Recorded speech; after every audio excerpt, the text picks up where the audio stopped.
Picture the first city in your mind. You're probably seeing walls, right? Massive stone fortifications protecting people inside from enemies outside. Maybe there's a palace where a king sits on a throne, passing judgment. Temples with priests performing rituals. Soldiers marching in formation. Merchants haggling in busy markets. A pyramid of power with rulers at the top and workers at the bottom. That's what cities are. That's what they've always been. Except that's completely wrong. The first cities had no walls, no kings, no palaces, no temples in the way we imagine them. Some of the earliest urban settlements we've discovered operated for hundreds, sometimes thousands of years, without any clear evidence of rulers, without hierarchies, without the rigid social structures we assume cities require to function. And the really mind-bending part? Some of these places were built before agriculture even existed, before farming, before anyone figured out how to plant a seed and wait for it to grow. Everything you learned in school about civilization following a neat progression from hunter-gatherers to farmers to city dwellers. It's not exactly false, but it's nowhere near the whole story. The real history of the first cities is so much stranger, so much more fascinating than the clean narrative we've been told. And honestly, most people have no idea just how weird urban life actually began. If you're using this to fall asleep, that's exactly why I make these.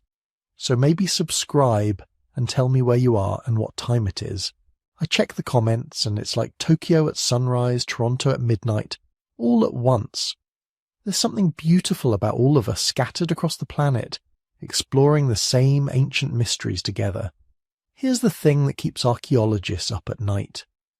We've found massive stone structures in Turkey that are 11,600 years old, built by people who supposedly had no agriculture, no pottery, no permanent settlements. Just hunter-gatherers who somehow organized themselves to move 100-ton pillars and carve intricate symbols into stone. In central Turkey, there's a settlement where 8,000 people lived, packed together in houses with no streets, no doors, no obvious leaders, and they maintained this bizarre urban experiment for over 1,000 years. In the Indus Valley, we've uncovered cities with sophisticated plumbing and urban planning that make ancient Rome look primitive. Yet we can't find a single palace, a single statue of a ruler, a single piece of evidence that anyone was in charge. These aren't exceptions. These aren't weird outliers. These are some of the most important urban sites in human history, and they completely shatter our assumptions about what cities are supposed to be. The story we've been told goes like this. Humans figured out farming about 10,000 years ago, which created food surpluses, which allowed some people to specialize in other work, which led to trade and social stratification, which eventually required cities with rulers to keep order. It's logical, it's neat, it fits our modern understanding of how complex societies work, but the archaeological evidence keeps refusing to cooperate with this timeline. We keep digging up sites that shouldn't exist according to the conventional narrative. Cities before agriculture, complex monuments before cities, social coordination on a massive scale without any apparent coercion. It's like discovering that someone built a skyscraper before inventing the wheel. What happened? How did urban life actually begin?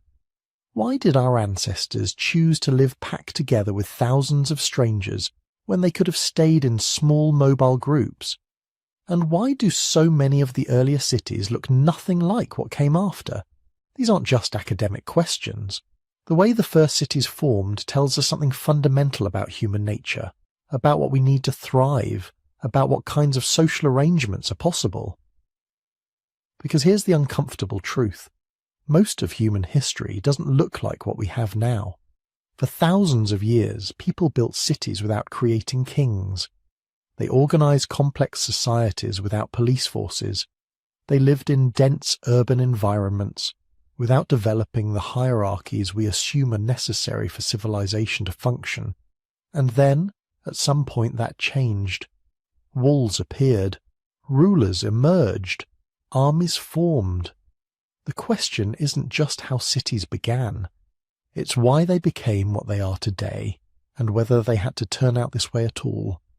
Over the next few hours, we're going to journey back to the very beginning of urban life, to sites so old they make the pyramids look modern, to societies so different from our own that archaeologists still argue about how they functioned, to forgotten experiments in human living that challenge everything we think we know about civilization. The first cities were not what we imagine, not even close. And the truth is so much more interesting than the myth. Before anyone built a city, before anyone even imagined a city, the world had to change in ways that made cities thinkable. Go back 20,000 years, the last glacial maximum, ice sheets 2 miles thick covering Canada and northern Europe, sea levels 400 feet lower than today, coastlines extending for miles beyond where they are now. The entire planet locked in a deep freeze that had lasted for millennia. Your ancestors were there, scattered across the habitable zones in small groups.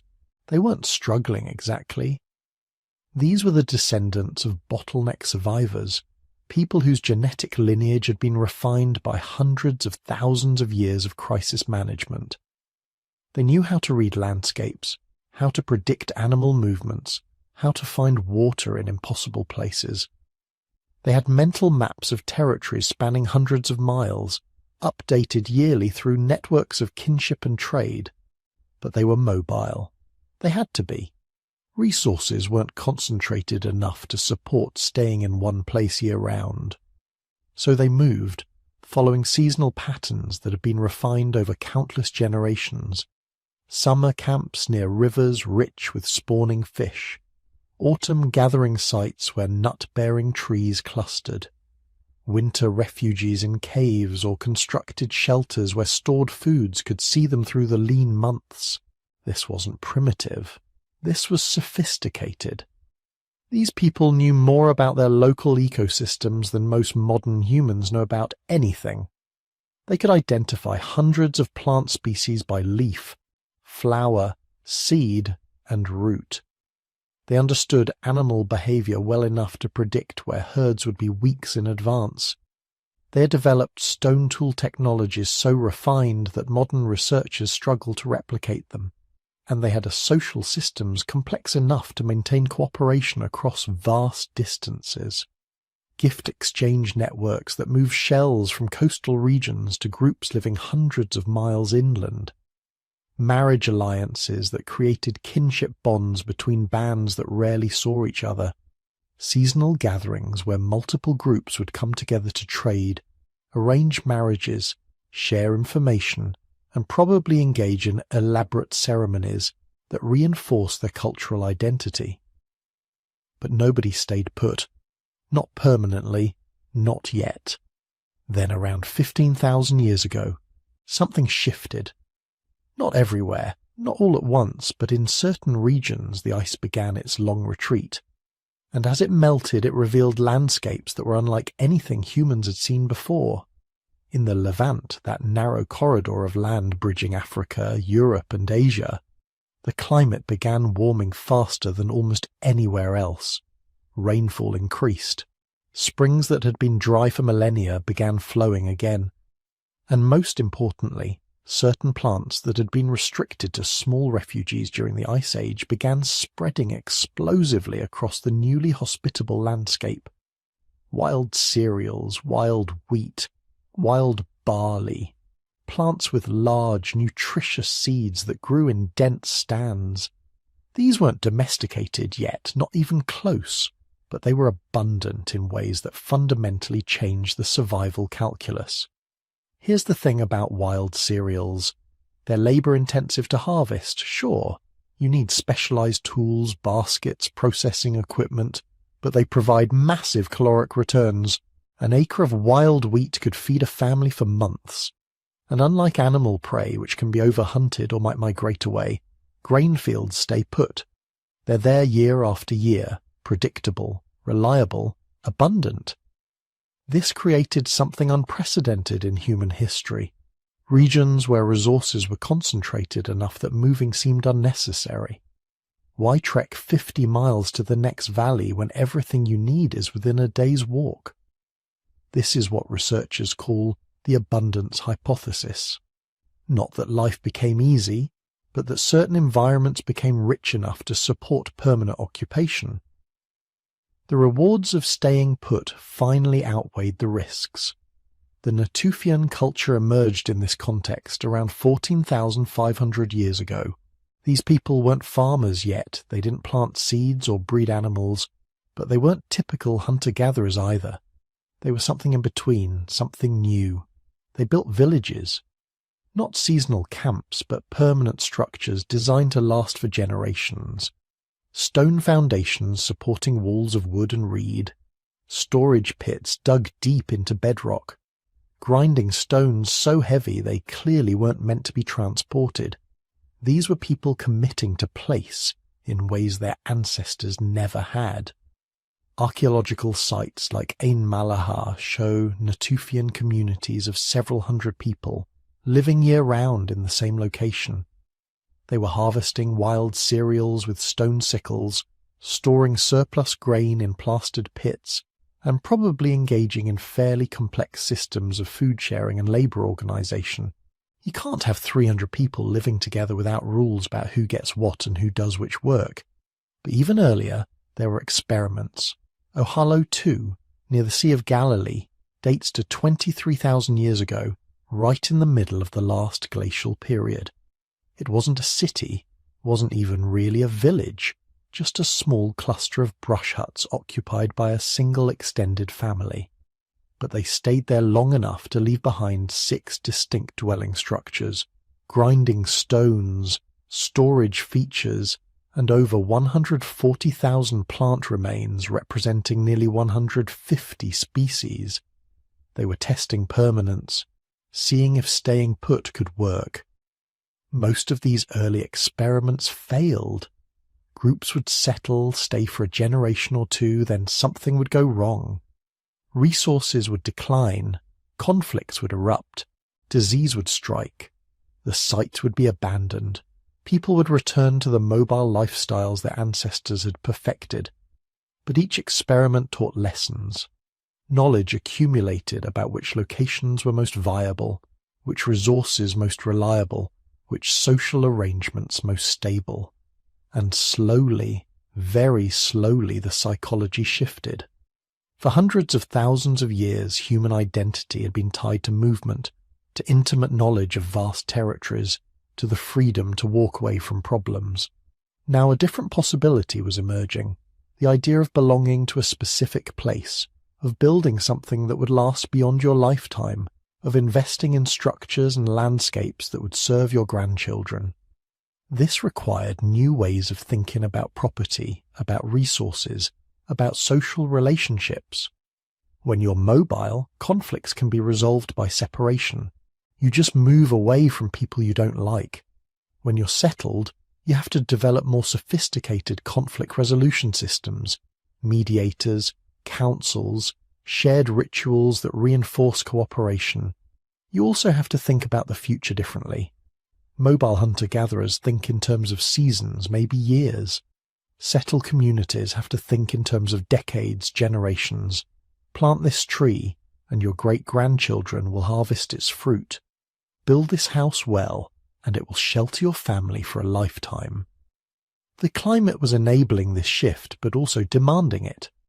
The early Holocene, the geological epoch that began around 11,700 years ago, brought warmer temperatures and more stable rainfall patterns to many regions. But it also brought new challenges. As environments became more productive, populations grew. As populations grew, territories became more crowded. The option of simply moving to empty land was slowly disappearing. Some groups responded by intensifying their resource extraction. They harvested more intensively, processed foods more thoroughly, exploited resources they had previously ignored. This intensification created surplus, which created storage problems, which created the need for permanent facilities, which reinforced sedentism. It was a feedback loop. Settling down enabled intensification. Intensification produced surplus. Surplus made settling down more attractive. And with each generation the cycle reinforced itself. But not everyone followed this path. In regions where resources remained dispersed, mobile hunting and gathering remained the optimal strategy for thousands more years.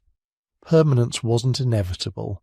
It was one option among many, one that only made sense under specific environmental and social conditions. The first permanent settlements weren't proto-cities. They were experiments in a radically new way of being human. Most of them would fail, a few would persist. And one, against all odds, would transform into something nobody had ever imagined. Something that would change what it meant to be human forever. September 1994. A Turkish shepherd named Şafak Yıldız is walking across a hilltop in southeastern Anatolia when he notices something odd. A stone sticking up from the soil, but not a natural formation. Too regular, too deliberate. He mentions it to archaeologists surveying the region, and they decide to take a look. What they found would overturn everything we thought we knew about the origins of civilization. The site was called Gobekli Tepe, Potbelly Hill in Turkish, and buried beneath that unremarkable hillside was a complex that would force archaeologists to rewrite their textbooks, because it shouldn't have existed. Not there, not then, not built by the people who built it.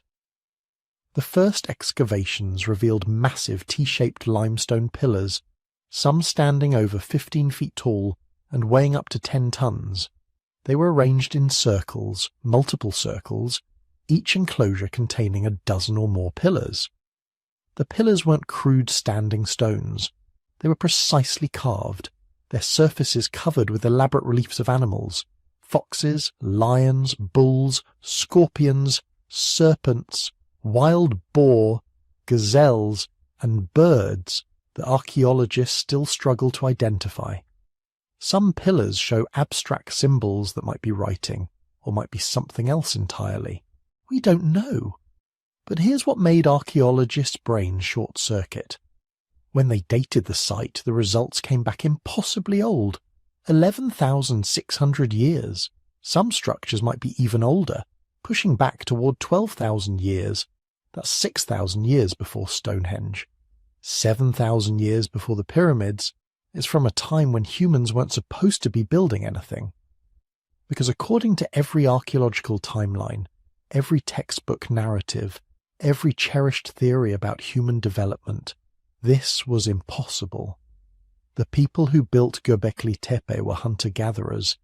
They had no agriculture, no domesticated animals except maybe dogs, no pottery, no metal tools, no permanent settlements that we can find. They were, by all our definitions, primitive, and yet they organized the labor, developed the engineering knowledge, and invested the massive amounts of time necessary to quarry, transport, carve, and erect structures that would have challenged civilizations thousands of years more advanced. Think about what this means. For over a century, archaeologists had a nice clean narrative about human progress. First, we invented agriculture. Agriculture created food surplus. Food surplus allowed some people to specialize in tasks other than food production. Specialists created art, architecture, and eventually cities. Religion came later, after we had the free time and resources to think about such things. It was a logical progression, a story that made sense. Gobekli Tepe says that narrative is backwards.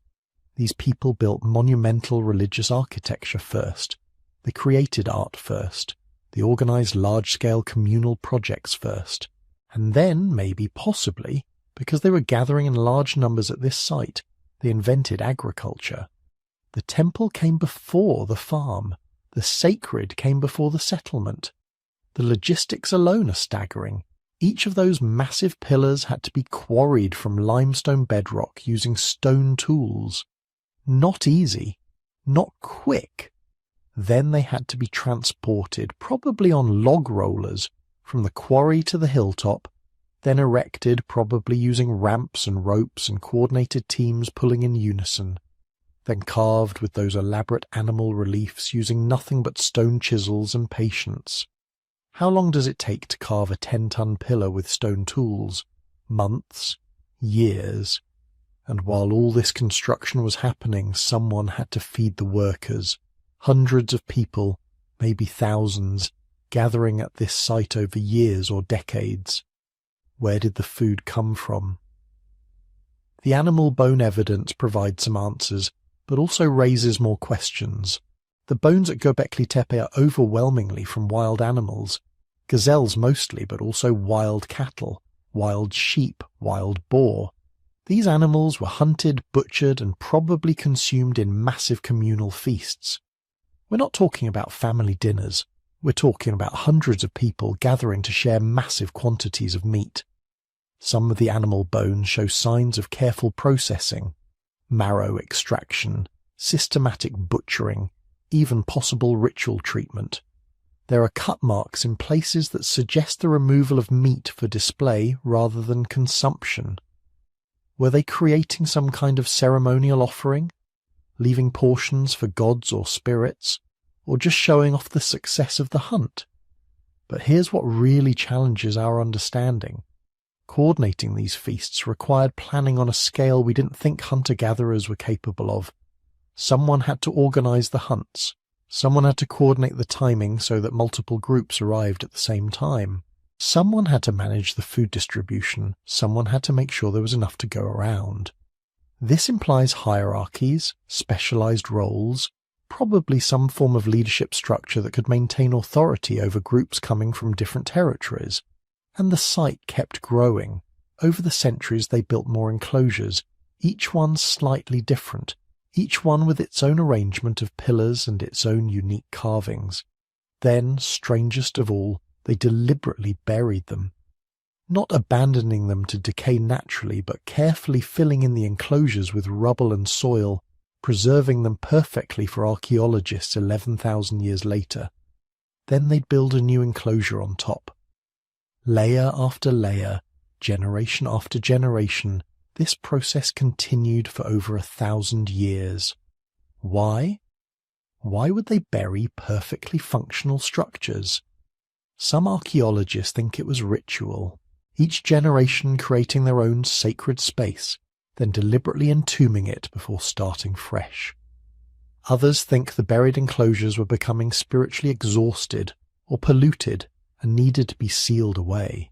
Still others suggest the burial was protective, preserving the structures for some future purpose we can't fathom. The animal carvings add another layer of mystery. They're not random. There are patterns. Predators often face each other. Some animals appear on specific pillars in specific enclosures. Certain symbols recur across multiple structures. Archaeologists have spent decades trying to decode what it all means. Are they totem animals representing different clans or groups? Are they a form of proto-writing? Symbols conveying information we can no longer read? Are they mythological, representing stories and beliefs that died out millennia ago? One theory suggests Gobekli Tepe was an astronomical observatory. Some of the animal symbols might represent constellations. The arrangement of pillars might align with celestial events. There's evidence that some structures were oriented towards specific stellar or solar positions. But the evidence is ambiguous. Ancient people were certainly aware of the sky, tracking seasons and celestial cycles. Whether Gobekli Tepe was systematically recording these observations or simply incorporating them into religious architecture remains unclear. Another theory positions it as a pilgrimage site, a sacred centre where groups from across the region gathered periodically for ceremonies, feasts, and social bonding. The lack of permanent dwellings nearby supports this. People came, participated in whatever rituals or gatherings occurred, then returned to their territories. The massive investment in monumental architecture makes sense if the site was culturally central to multiple communities.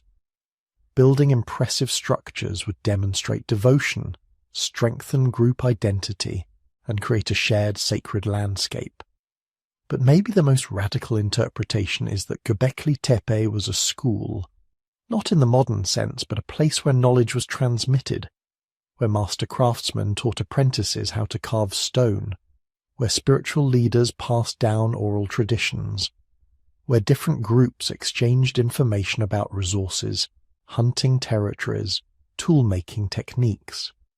The investment in creating such elaborate structures might have been educational, each generation learning by doing, preserving, and passing on skills through the very act of construction. What we do know is that Gobekli Tepe wasn't unique. In the decades since its discovery, archaeologists have found similar sites across the region.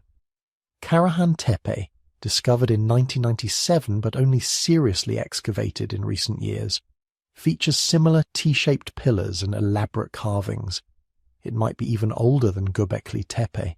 There's also Nevalachori, now flooded by a dam but excavated before its destruction, which showed similar architectural features. Sefer Tepe, Hamzan Tepe, Harbetsavan Tepesi, the list keeps growing. It's becoming clear that Gobekli Tepe wasn't an isolated anomaly. It was part of a broader cultural complex, a network of ceremonial sites spread across what is now southeastern Turkey and northern Syria. These weren't competing centres, but interconnected parts of a shared religious or social system. Groups from across the region participated in building and maintaining multiple sites. The scale of cooperation and coordination this implies is breathtaking. And here's the kicker. This region, this network of ceremonial sites, sits right on top of what archaeologists call the Neolithic package. The wild ancestors of wheat, barley, lentils and chickpeas all grew naturally in the hills surrounding Gobekli Tepe. Wild sheep, goats, cattle and pigs all roam these same territories. This is where agriculture began. Within a few thousand years of Gobekli Tepe's construction, people in this exact region would domesticate these plants and animals, launching the Neolithic revolution that would transform human existence. Coincidence? Maybe. But many archaeologists now think the connection is direct. The massive gatherings at Gobekli Tepe and similar sites would have concentrated human populations in ways that never happened before. More people meant more pressure on wild resources. More pressure meant experimenting with new ways to increase food production. And those wild grasses growing on the hillsides, someone would have noticed that the seeds were edible. Someone would have tried planting them deliberately. Someone would have started selecting the largest seeds, the easiest to harvest, gradually transforming wild plants into domesticated crops. The ceremonial centre created the conditions for agricultural experimentation. Religion, in a very real sense, might have given birth to farming. Not because priests commanded it, but because gathering for spiritual purposes created the practical necessity for new food production strategies. But that's speculation. What's not speculation is that Gobekli Tepe proves our ancestors were capable of things we never imagined. These weren't simple hunter-gatherers living hand-to-mouth, just struggling to survive. They were sophisticated people with complex social organizations, advanced engineering knowledge, artistic sensibilities, and spiritual beliefs elaborate enough to justify decades of back-breaking construction work. They were us, just without agriculture, without cities, without any of the things we thought were necessary for civilization, and they were building temples. Around 7,400 BC, in the flat plains of central Turkey, something unprecedented was taking shape. Not a temple complex like Gobekli Tepe, not a village that served a ceremonial centre, but an actual city. Except it looked like nothing we would recognize as urban. Chatal Hoyuk. The name means, quote, zero in Turkish, which tells you nothing about what archaeologists found when they started digging into this settlement in the 1960s.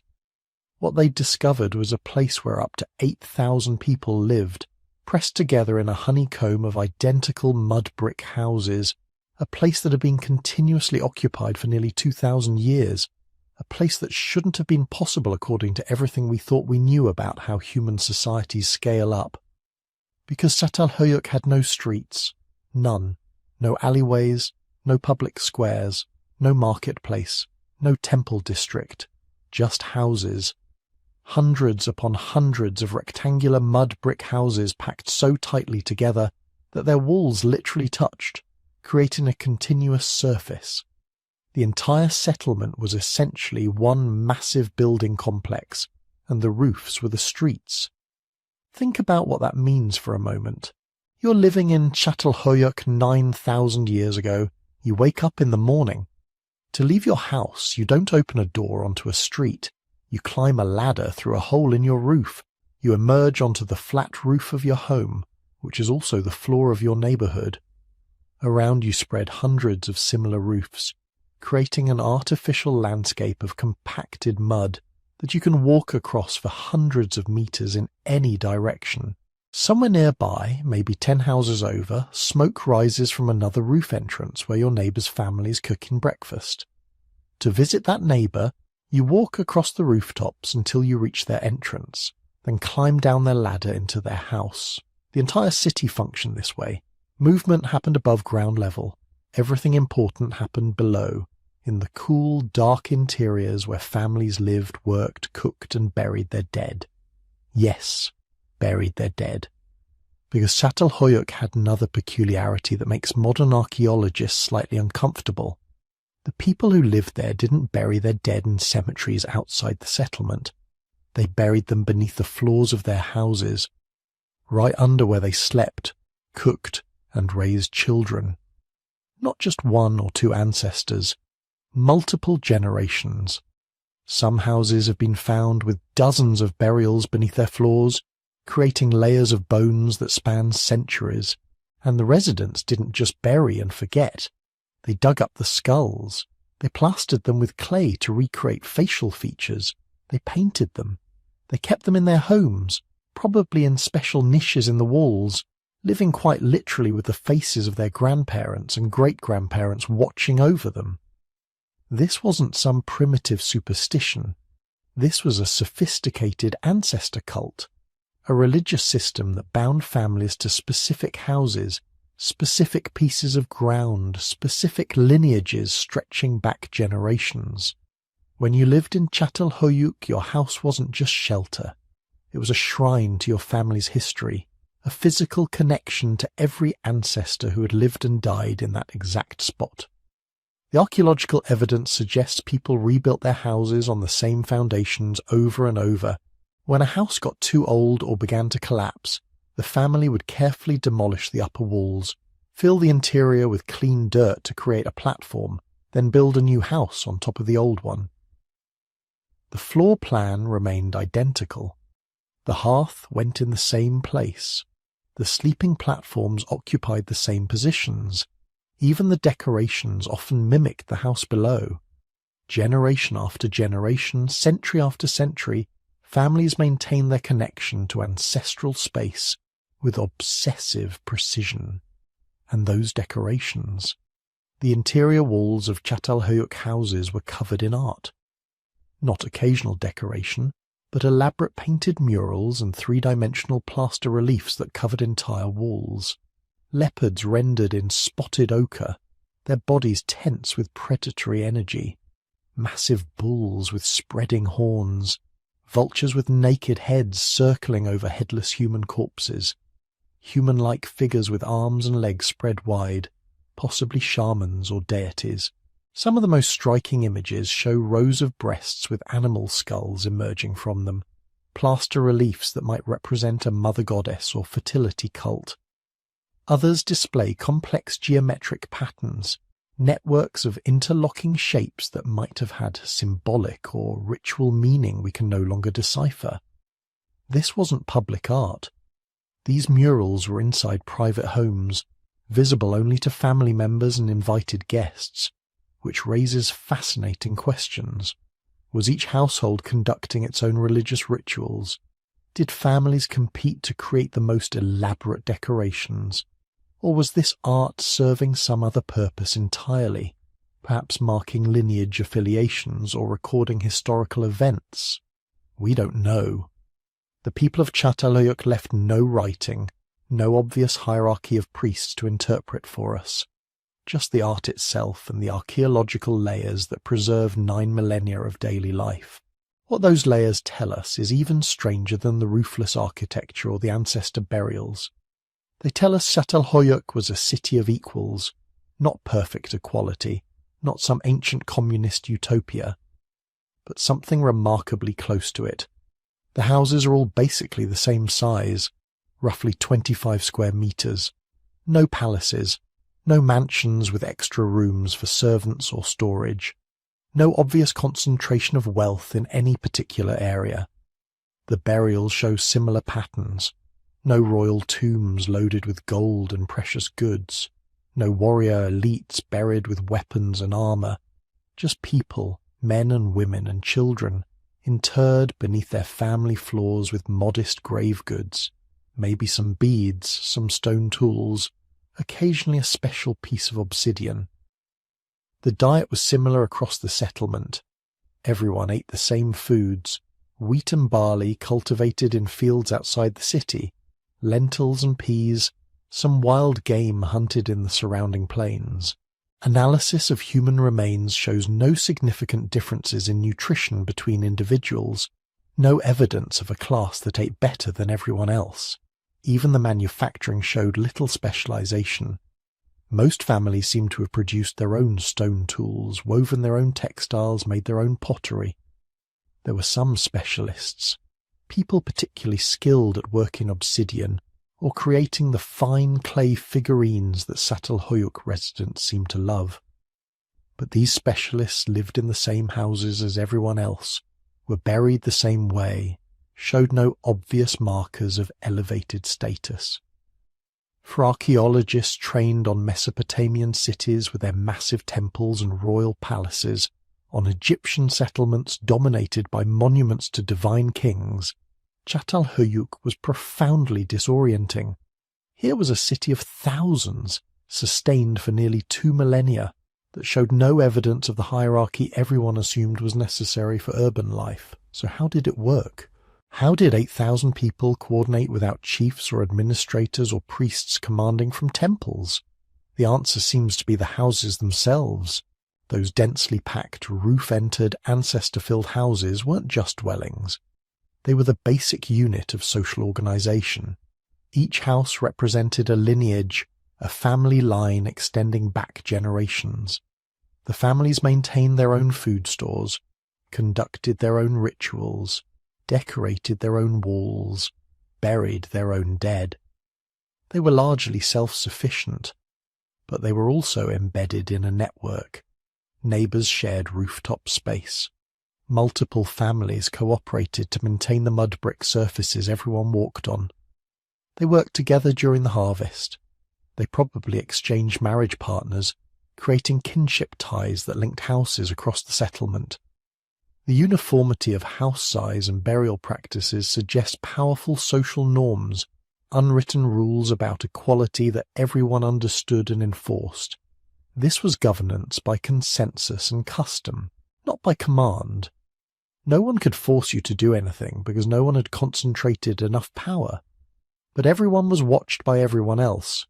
Deviate too much from community norms, build your house too large, claim too much status, and you'd face social consequences. Gossip, ostracism, the loss of cooperation that your family needed to survive. It was a fragile balance, and it required something that may be impossible in larger societies. It required that everyone more or less knew everyone else, that reputation and social pressure could maintain order without formal institutions. But it worked. For nearly 2,000 years, through climate fluctuations and population growth and technological changes, Chatal Hoyuk persisted. Generation after generation chose to maintain the egalitarian system, to rebuild their houses on ancestral foundations, to continue living pressed together without streets or chiefs or temples, until, around 5,700 BC, they didn't. The settlement wasn't destroyed. There's no evidence of conquest or catastrophic fire. The population just gradually declined. Families stopped rebuilding. The carefully maintained roof surfaces began to collapse. Within a few generations, Chatal Hoyuk was abandoned. The mud brick houses slowly dissolved back into the Turkish plain, leaving only the mound that would puzzle archaeologists 7,000 years later. Why? What made thousands of people abandon a system that had worked for 2 millennia? We don't know. Climate change might have made the local environment less productive. Population pressure might have strained the egalitarian system past its breaking point. Maybe the residents simply chose to disperse to new settlements where they could try different social arrangements. Or maybe maintaining equality had become too exhausting.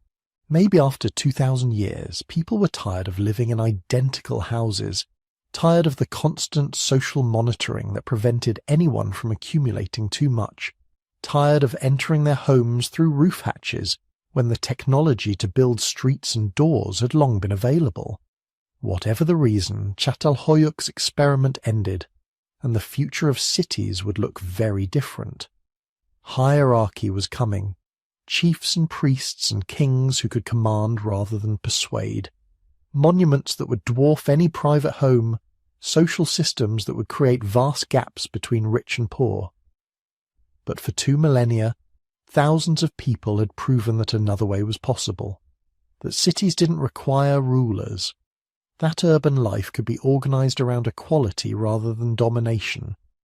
That the first cities were not in fact what we imagine at all. So far, every human settlement we've looked at has been fundamentally egalitarian. Gobekli Tepe's builders dispersed after their ceremonies. Chatal Hoyuk's residents entered their houses through the roof because apparently streets and social stratification were both equally unnecessary. These weren't just quirks of architecture. They were expressions of a deep human preference for autonomy, for living together without living under anyone. But something changed in southern Mesopotamia. Something that would create the template for almost every civilization that came after.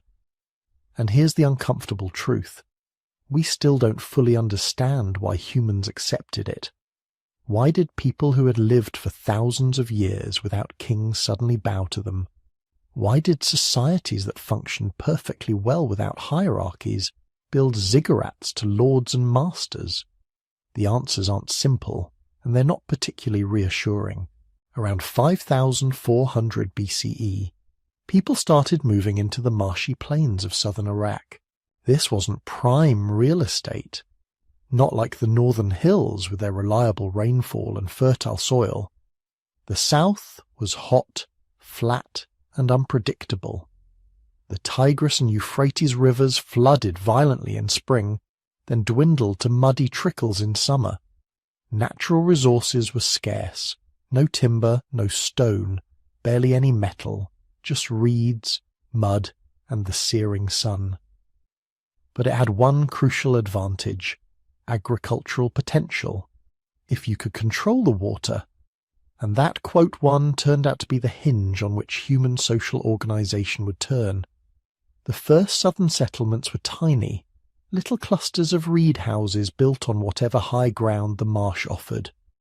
One of the earliest was Eridu, established around 5,400 BCE. Archaeological layers at Eridu show something fascinating. From its very beginning there was a temple, not a big one, just a small shrine, maybe 12 feet square, built on a platform. But here's what's strange. That temple got rebuilt. Again and again and again. Each time slightly larger, slightly more elaborate, always in exactly the same spot. Over the next 2,000 years, that original tiny shrine would grow into a massive complex. The people of Eridu would tear down the old temple and build a new one directly on top of it, creating layers of sacred architecture that archaeologists can still trace today. 18 different temple levels, one on top of another, like a religious layer cake baked over millennia. This tells us something profound: continuity of belief. The people of Eridu weren't just building temples, They were maintaining a sacred connection to a specific place, passing that devotion down through hundreds of generations. The gods lived there. The gods had always lived there. And someone had to maintain the god's house. That someone was a priest, or probably multiple priests. And those priests needed to be fed, housed, and supplied with everything necessary to perform their sacred duties, which meant other people had to support them. Not through occasional gifts like at Gobekli Tepe, but through systematic, regular contributions. This was new. This was the beginning of permanent specialized roles. People who didn't grow their own food but were fed by the community in exchange for their services. But the real transformation happened at Uruk.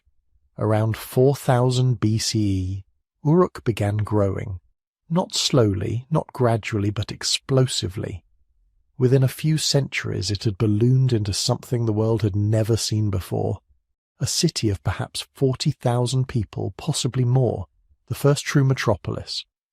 To understand how extraordinary this was, you need context. Chatal Hoyuk at its height maybe had 8,000 residents, and that was considered massive. Most settlements were a few hundred people. But Uruk was different by orders of magnitude. It covered nearly 2.5 square miles. It had monumental architecture that dwarfed anything built before. And most importantly, it had something that all those earlier settlements lacked: visible, unmistakable social hierarchy.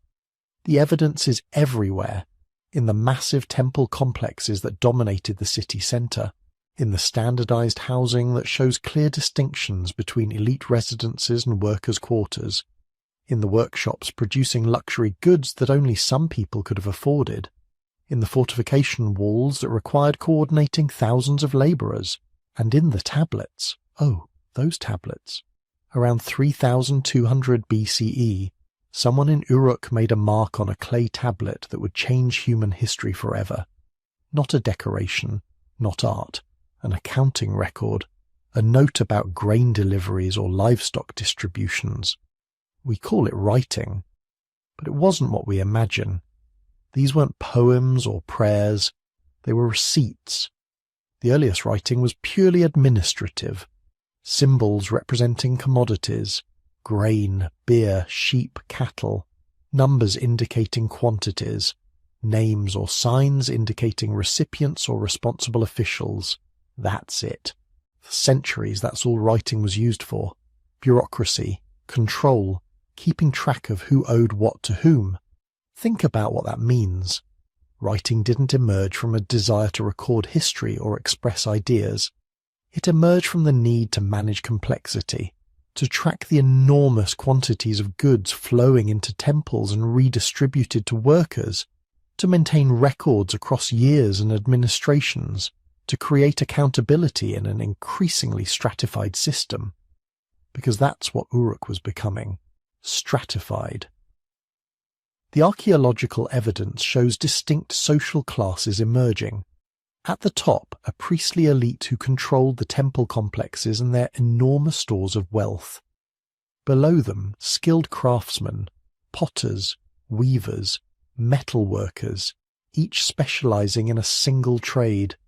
Below them, agricultural workers who grew the food.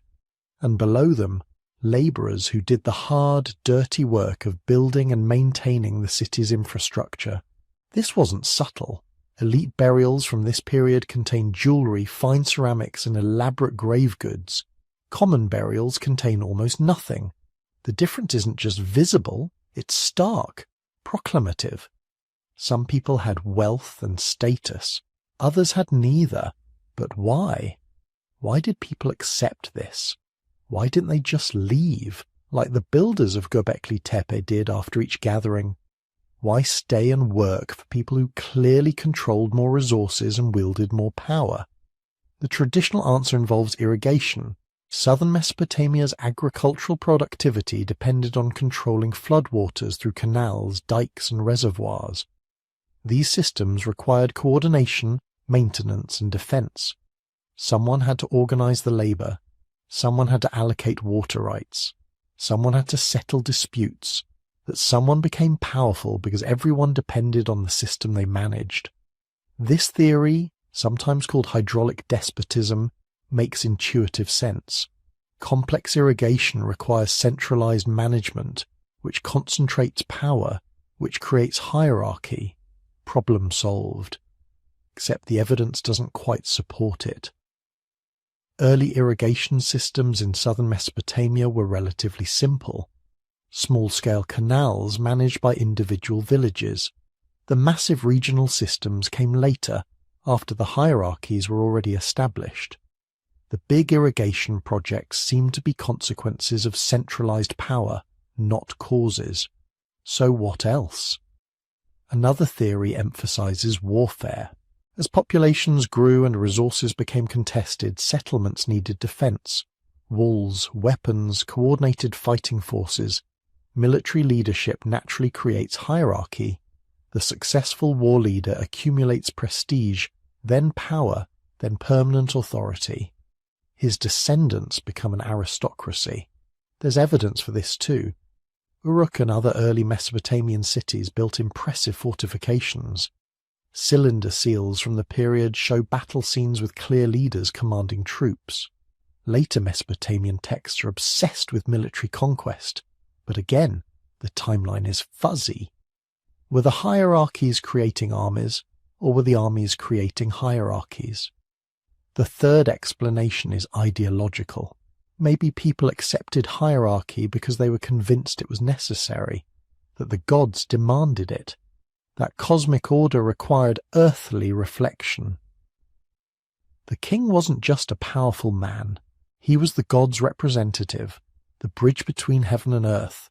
To obey him was to obey divine will. The temple complexes at Uruk certainly suggest this interpretation. These weren't just administrative centers. They were sacred spaces of overwhelming grandeur. The White Temple of Uruk sat atop a massive platform called a ziggurat, visible from miles away. To approach it, you ascended steep staircases, passed through elaborately decorated gates, entered courtyards designed to dwarf human scale. This was architecture as ideology. It said, "The gods are vast and we are small. The gods' servants, the priests, therefore deserve our obedience and our labor. The system they manage isn't just practical, it's sacred." And maybe that's closest to the truth. Maybe hierarchy wasn't imposed from above or accepted from below. Maybe it emerged from the complex interaction of practical needs, military pressures, and ideological frameworks that made inequality seem not just inevitable, but cosmically ordained. But here's what we know for certain. Hierarchy came with costs. Disease spread faster in dense urban populations. Skeletal remains from early Mesopotamian cities show higher rates of malnutrition, infectious disease, and traumatic injuries than earlier settlements. Life expectancy probably dropped. Childhood mortality certainly increased. Inequality created new forms of violence. Not just warfare between cities, but structural violence within them. People working until their bodies broke. Debt slavery. Punishment systems that grew increasingly elaborate and cruel. Later Mesopotamian law codes specify gruesome penalties for various offences, always scaled according to social class. The same crime that earned an elite person a fine would earn a commoner physical mutilation. And yet people stayed. Uruk thrived. Other cities followed its template: Ur, Lagash, Nippur, Kish. By 3000 BCE, southern Mesopotamia was an urban landscape. Dozens of cities linked by trade networks, competing for resources, developing increasingly sophisticated technologies and social systems. They were creating civilization, all the things we associate with that word: writing, mathematics, law codes, professional armies, monumental architecture, complex religion, administrative bureaucracies. But they were also creating its shadow: poverty, slavery, warfare, epidemic disease, environmental degradation. These weren't separate developments. They were intrinsically linked. You can't have the bronze without the mines that exhausted workers extracted it from. You can't have the temples without the labourers who built them. You can't have the kings without the subjects who obeyed them. And once it started, it couldn't be stopped. The next 5,000 years would see variations on this template spread across the world. Different cultures, different environments, but the same basic pattern. Cities, hierarchies, states. Mesopotamia had shown that it was possible, had shown that it worked, at least for those at the top. The question that haunts us, was it inevitable? Or did Mesopotamia simply make a choice that others then felt compelled to follow? While Mesopotamian kings were building ziggurats and Egyptian pharaohs were commissioning pyramids, something completely different was happening in the Indus Valley. Cities were rising that would challenge everything we think we know about how urban civilization works. Cities without apparent rulers, cities without temples or palaces, cities that organize themselves according to principles so foreign to our understanding that, even after a century of excavation, we still can't figure out how they functioned. Picture Mohenjo-Daro around 2500 BCE. You're standing at the edge of a city that houses maybe 40,000 people, possibly more. But this isn't like anything you've seen in Mesopotamia or Egypt. There are no massive monuments dominating the skyline, no palace compound with towering walls announcing the presence of a god-king, no temple complex where priests perform elaborate rituals to invisible deities. Instead, what you see is order. Perfect, almost unsettling order. The streets run in precise grid patterns, oriented to catch the prevailing winds. Not approximate grids like you might achieve through casual planning, but geometrically exact layouts that required sophisticated surveying and centralized coordination. Major thoroughfares run perfectly straight for hundreds of meters, wide enough for 2 carts to pass comfortably. Smaller streets branch off at right angles, creating city blocks of remarkably uniform size. Every building, every wall, every structure in the city is made from bricks of identical dimensions. Not roughly similar bricks, but standardized units produced to exact specifications. The ratio of length to width to height is consistent across the entire city, across the entire civilization actually. You can take a brick from Mohenjo-Daro and it will match perfectly with bricks from Harappa, 400 miles to the northeast, or from Dolavira, 450 miles to the southeast. This is mass production and standardization on a scale that wouldn't be seen again until the Industrial Revolution. But the really remarkable thing, the thing that makes archaeologists shake their heads in bewilderment, is the drainage system. Every house, even modest homes in working-class neighborhoods, connects to an underground sewage network. Covered drains run beneath the streets, carrying waste away from residential areas. Inspection holes are placed at regular intervals for maintenance. The entire system is designed with gradients that ensure proper flow without pumping. This is urban infrastructure that most cities in the medieval world couldn't match.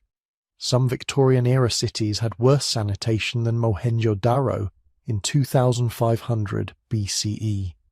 Walk through the streets and you notice something else unusual. The houses are remarkably similar in size.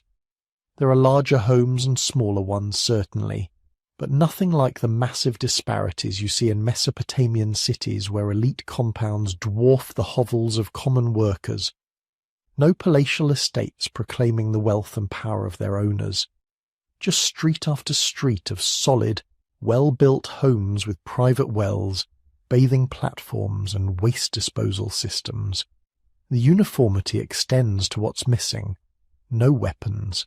Indus Valley cities have produced thousands of artifacts, everything from children's toys to merchants' weights, but almost no weapons, no bronze swords, no spearheads beyond what you'd use for hunting, no depictions of warfare, no fortifications, no evidence of military institutions at all. For a civilization that lasted 700 years and encompassed an area larger than ancient Egypt and Mesopotamia combined, this absence is extraordinary. These people traded with Mesopotamia, where warfare was constant.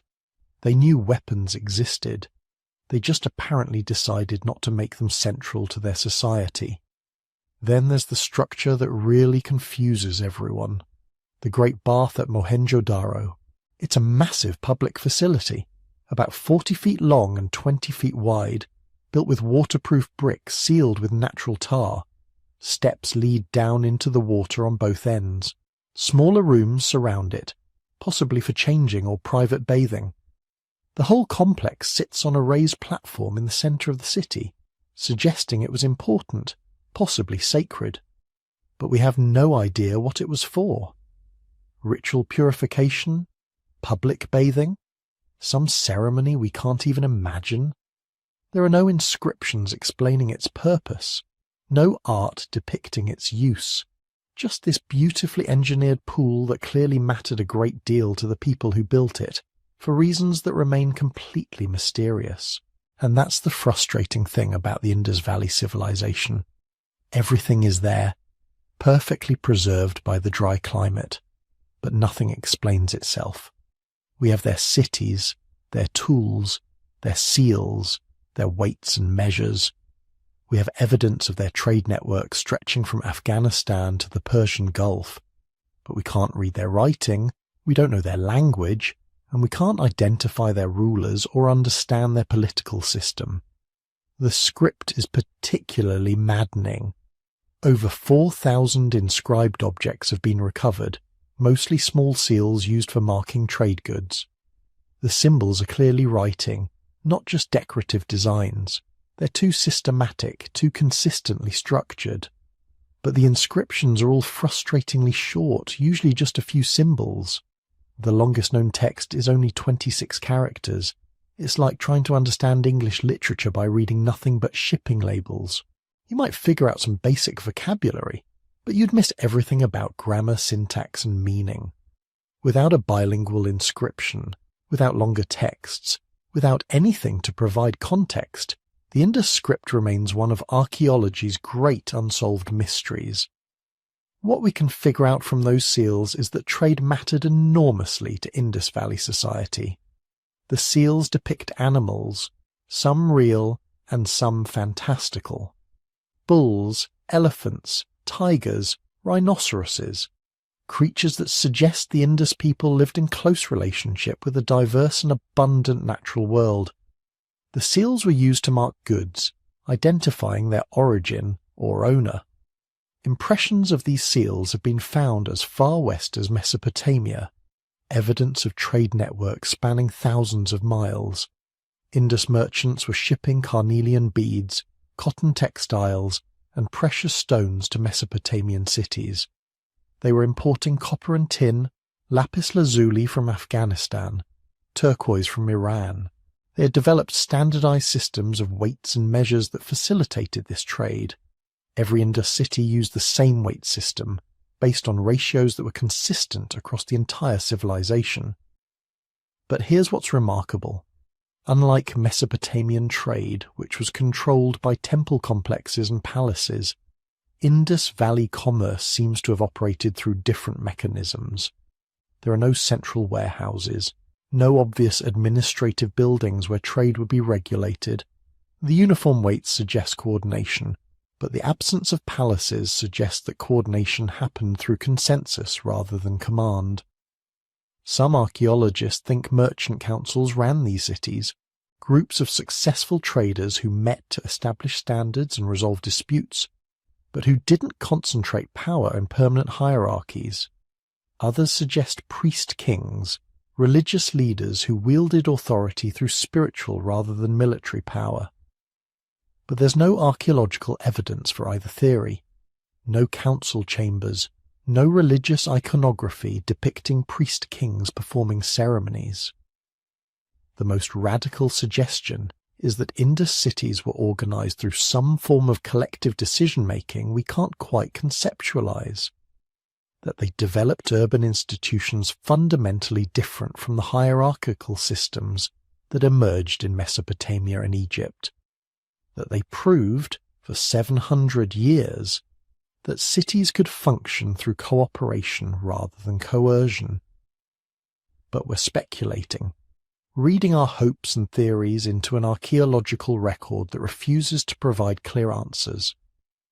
What we do know is that around 1900 BCE something went wrong. The cities began to decline, not suddenly, not catastrophically, but gradually, inexorably, like a clock winding down. Construction quality decreased. The careful urban planning gave way to haphazard building. The drainage system fell into disrepair. Population declined. By 1300 BCE, the great cities were abandoned. Mohenjo-Daro empty. Harappa reduced to a small village. The entire urban network that had sustained millions of people across 500,000 square miles simply dissolved. What happened? The traditional theory blamed invasion, Aryan peoples from the north sweeping down to conquer the peaceful Indus Valley dwellers. But there's no archaeological evidence for that. No destruction layers, no mass graves, no sudden appearance of new cultural materials. The invasion theory is now largely discredited, revealed as more colonial mythology than historical fact. Climate change is a better explanation, but it's complicated. The Indus Valley civilization depended on the monsoon rains and the rivers fed by Himalayan snowmelt. Around 2000 BCE, the monsoon patterns began shifting. Rainfall became less reliable. Some rivers changed course, leaving cities without water. The Gagga-Hakra river system, which may have been the mighty Sarasvati mentioned in ancient texts, dried up entirely. But climate change doesn't explain everything. Other civilizations faced climate challenges and adapted. Mesopotamian cities dealt with droughts by intensifying irrigation. Egyptian cities survived Nile flood failures through storage and redistribution. Why couldn't the Indus cities adapt? Maybe it was the very thing that made them successful that also made them fragile. The standardization, the careful planning, the elaborate infrastructure all required maintenance and coordination. When the environmental conditions shifted, when rivers changed course and rainfall patterns altered, the rigid system couldn't adjust fast enough. Or maybe the absence of strong central authority, if that's what really existed, meant there was no mechanism to organize large-scale responses to crisis. Merchant councils and collective decision-making work well in stable conditions, but perhaps they couldn't mobilize resources quickly enough when everything started falling apart. We'll probably never know for certain. The Indus Valley civilization guards its secrets too well. What we're left with is the tantalizing possibility that humanity tried a different experiment in urban living, that for 700 years people built cities without kings, organized trade without empires, and maintained sophisticated infrastructure through cooperation rather than coercion. And then, for reasons we still don't fully understand, that experiment ended and those cities returned to dust, carrying their secrets with them into silence. When most people picture ancient Egypt, they don't see cities at all. They see stone, a horizon of pyramids rising out of the desert, gigantic statues staring over empty sands, temples carved with lines of hieroglyphs nobody could read for thousands of years. It's easy to imagine Egypt as a land of monuments, not neighborhoods, a civilization of god-kings and tombs, not streets and courtyards and cooking fires. But that image is a trick of survival. Stone pyramids and rock-cut tombs endure for 4,500 years. Mud brick houses, wooden doors, reed mats, and narrow lanes do not. So when you stand in front of a pyramid today, it feels like the past was all about this one giant triangle of stone, and not about the thousands of people who lived, argued, flirted, complained about their bosses, and raised children in its shadow. To find those people, you have to look away from the famous monuments and follow the river that made all of it possible, the Nile. For most of Egypt's history, The Nile wasn't just a river. It was the calendar, the highway, the pantry, and the spine of the entire country. Every year, usually between July and October, it rose out of its banks and spread dark, fertile silt across the floodplain. Then the waters slowly retreated, leaving behind a long, narrow ribbon of black earth in the middle of an ocean of desert. If you were going to build a city here, you had to think like the river. You couldn't just plant your houses anywhere. Too close to the water, and the floods would tear them apart. Too far into the desert, and you'd be hauling water and mud every day just to stay alive. So early Egyptian settlements learned to cling to the slightly higher ground along the river, perched just above the annual flood line, close enough to use the water, far enough not to drown in it. This created a kind of linear civilization. Instead of sprawling out in every direction like Mesopotamian cities, Egyptian towns tended to stretch along the Nile's banks. From above, it would have looked like a bright green band of life snaking through a lifeless yellow world, with clusters of houses and shrines and storage granaries hanging onto it like beads on a cord. Long before the pyramids, some of those beads began to swell into something more. One of the most important was a place the Egyptians called Nekhen. Today we know it as Hierakonpolis. 5,000 years ago, Hierakonpolis was one of the largest settlements in Upper Egypt, a cluster of mud brick houses, workshops, and ritual spaces on the west bank of the Nile. It didn't look like a city in the way we might imagine, with straight streets and stone walls. It was more fluid, more organic, a collection of neighborhoods adapting to the shifting edges of the floodplain. But it was powerful. Archaeologists have found elite burials there with painted pottery, imported goods, and elaborate grave goods that hint at early kingship. They've uncovered evidence of breweries capable of producing thousands of litres of beer at a time, massive slaughter areas where animals were processed on an industrial scale, and ritual objects like the famous Nama palette, which seems to celebrate the unification of Egypt under a single ruler. If Mesopotamia's city-states fought each other into exhaustion, Egypt seems to have stumbled earlier than most into something different. One river, one kingdom, one pharaoh. Places like Hierakonpolis may have been laboratories for that experiment. Here, on a thin strip of habitable land pressed between desert cliffs and the Nile, emerging elites practiced the art of organizing labor at a large scale, collecting surplus from farmers, directing craft production, and staging rituals that turned political power into something sacred.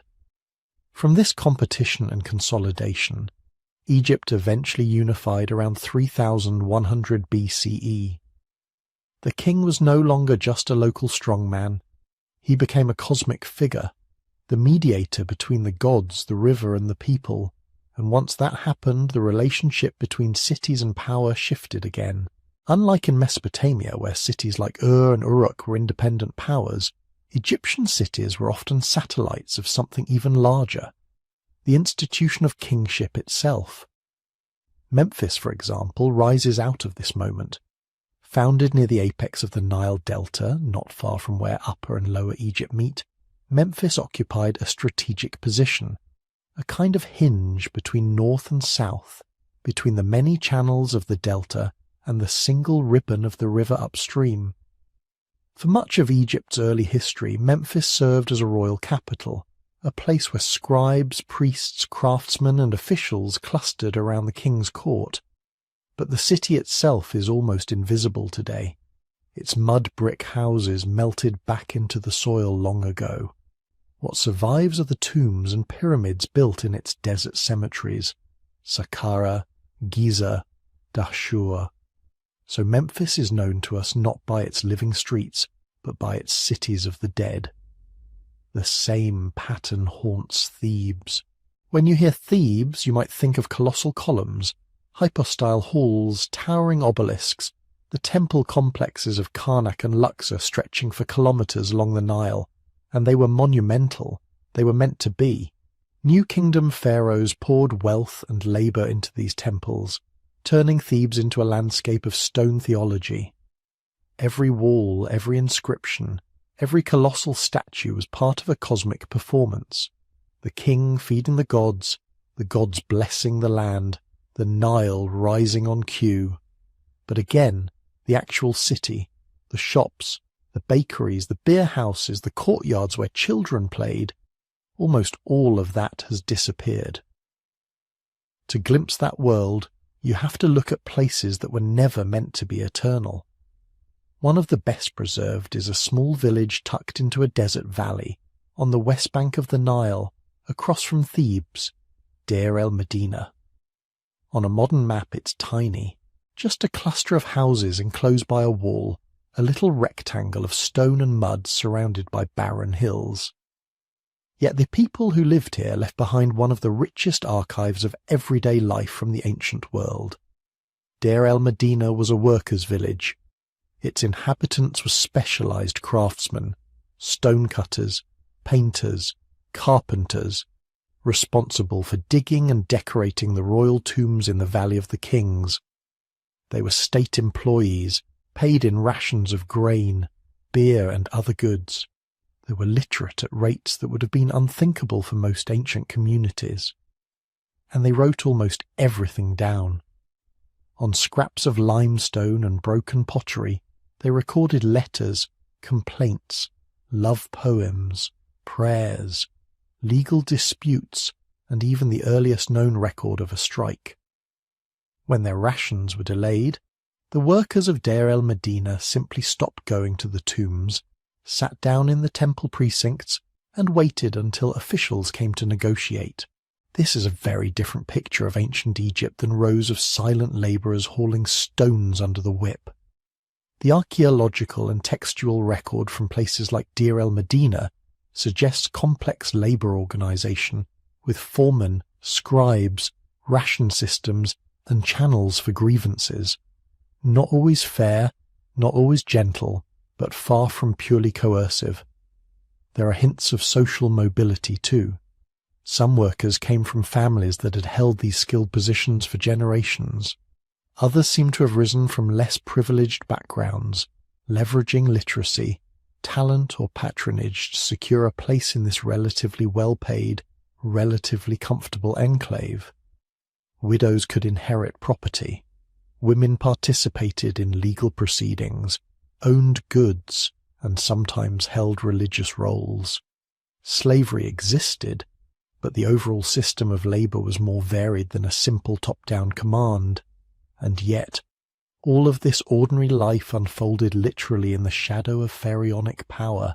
Look again at the map. On the east bank, the temples of Karnak and Luxor, presenting Thebes to the living world. On the west bank, the Valley of the Kings, where pharaohs tried to secure their place in eternity. Between them, the Nile, performing its yearly miracle, rising and falling like a steady breath. In this landscape, cities were never just concentrations of people, they were instruments. Memphis, Thebes, and later cities like Akhetaten were built, or reshaped, to project divine authority. Akhetaten especially feels like a thought experiment written in stone. Around 1350 BCE, the pharaoh Akhenaten did something unprecedented. He turned away from the traditional pantheon of Egyptian gods and elevated a single deity, the Aten, the visible disk of the sun. Then he built a new city for this new vision. Akhetaten, the horizon of the Aten, rose on a virgin stretch of desert, far from the old religious centres. In just a few years, thousands of workers laid out temples, palaces, houses, and administrative buildings in a planned pattern, stretching along a wide curve of the Nile. Unlike the slowly grown towns that hug the floodplain, Akhetaten was imposed almost all at once. A royal decree turned into urban form. Processional roads cut straight lines through the city. Open courtyards and roofless temples were designed to let the sun's rays, the Aten's light, fall directly on the offerings. Residential quarters housed officials, craftsmen, and servants whose livelihoods were tied to this new religious regime. For a brief moment, Akhetaten became the main stage of Egyptian political and spiritual life, and then, almost as quickly, it ended. After Akhenaten's death, later rulers abandoned the city. Temples were dismantled, building blocks reused elsewhere. The desert slowly reclaimed the rest. What survives now is a frozen snapshot, an entire royal city that lived and died within a few decades, its ruins still whispering about how tightly pharaonic ideology and urban life could be intertwined. Beneath all of these cities, Memphis, Thebes, Akhetaten, and countless lesser-known towns, the Nile kept dictating the rules. Because of the annual flood, Egyptians didn't need to build massive irrigation works on the same scale as Mesopotamia. The river did much of the heavy lifting. Instead, they developed basin irrigation, embankments and channels that guided the floodwaters into fields and then let them drain away, leaving behind a perfectly moistened, fertilized seedbed. This rhythm shaped everything. Agricultural labor was highly seasonal. During the flood, when the fields were underwater, farmers were often available for other work, repairing canals, building temples, hauling stone for pyramids or royal tombs. Pharaohs could mobilize this surplus labor, but it wasn't always a matter of dragging people away from their farms. Often, the agricultural cycle itself created windows of time when large-scale projects were possible. Urban planning too was adapted to the river's pulse. Houses were built of mud brick, easy to remake after damage. Town layouts had to remain flexible, able to shift as the fertile land crept or retreated with changes in flood patterns. Storage facilities, granaries and silos were crucial, acting as buffers between good years and bad ones, and often controlled by temples or the state. In this world, pharaonic power and urban development were in constant conversation. The king claimed to guarantee the flood's reliability through proper rituals and justice. Temples and palaces concentrated wealth and labor, turning agricultural surplus into stone monuments and administrative apparatus. Cities in turn housed the scribes who recorded harvests, the craftsmen who fashioned offerings, the priests who managed the gods' estates, and the workers who built the tombs and temples that made pharaonic divinity visible.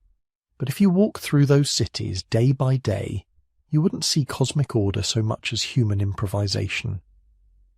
In Memphis, market stalls would have lined busy streets near the harbour, trading grain, beer, linen, and imported luxuries from the Levant and beyond. In Thebes, ferries would have shuttled constantly across the river, carrying priests to temples, workers to tombs, families visiting relatives on the opposite bank. In Akhetaten, officials would have hurried along the broad processional roads while children chased each other through narrower alleys behind the grand facades. And in Deir el-Medina, after a long day in the tombs, craftsmen would come home to small courtyards, share beer and bread, gossip about their overseers, tell stories about the pharaohs whose names they carved in gold and blue on tomb walls, and then go to sleep in houses that, unlike the royal monuments, were never meant to last forever. In the end, Egypt's monuments survived. Its cities mostly did not. But when archaeologists sift through collapsed mud brick, when they translate the informal notes of a scribe complaining about late rations, or trace the pattern of streets buried under centuries of silt, a different Egypt emerges. Not just a land of pyramids and gods, but a long, narrow world of towns and villages, of experiments in organizing labor and belief along a river that rose and fell with clockwork regularity, a place where cities grew in the shadow of monuments, and where, behind the stone faces of pharaohs, ordinary people quietly invented ways of living together that would echo, in different forms, through every urban experiment that followed. Now, shift the map in your mind. Move your attention away from Mesopotamia's ziggurats and Egypt's stone horizons. Let the Nile fade. Let the Tigris and Euphrates slip into darkness. The story of cities did not begin and end there. While scribes in Ur were pressing reeds into wet clay, while pyramid foundations were being levelled along the Nile, other landscapes were quietly, almost secretly, conducting their own experiments in urban life. No single blueprint, no central committee, just humans in very different environments, reaching for similar solutions in their own strange ways. Let's start far to the east. You're standing on the banks of a restless river, thick with yellow silt. The Yellow River in northern China has always been unpredictable. It floods without warning, changing course, dumping layers of fertile but dangerous mud across the plains. To live here, your ancestors had to learn to cooperate or be washed away. Thousands of years ago, long before the Qin emperors, before the Great Wall, the people of this river valley were already building something new. Archaeologists call one of their early centres Erlitou. We don't know what its people called it. We don't even know for sure what kind of political system they had. Later Chinese texts speak of a legendary Xia dynasty around this time, but the ruins themselves are silent. What we do have is the shape of the city. Picture it in the dim twilight, a planned settlement spreading across the landscape, perhaps 2 to 3 square kilometres at its peak. Wide rammed earth foundations suggesting palaces or administrative halls. Neatly laid out workshops where bronze was cast in standardized moulds. Early roadways and drainage systems that hint at collective planning. Storage facilities that may have held grain, tribute or raw materials.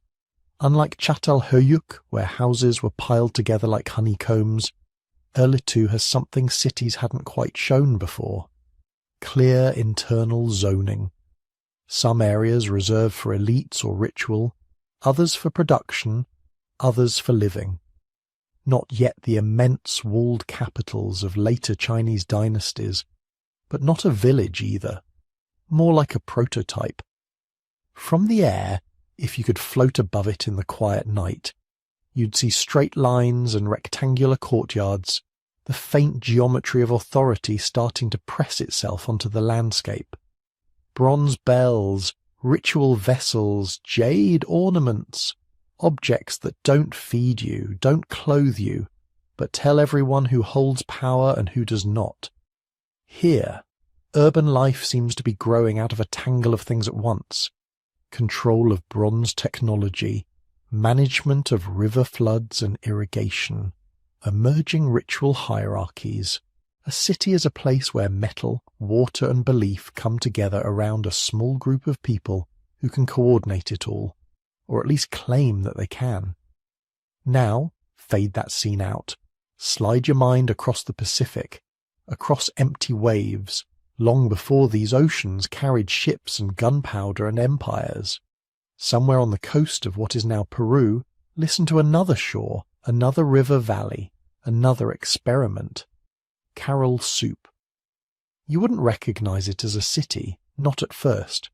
There are no clay tablets, no pottery jars stacked in storerooms, no evidence of armies or defensive walls.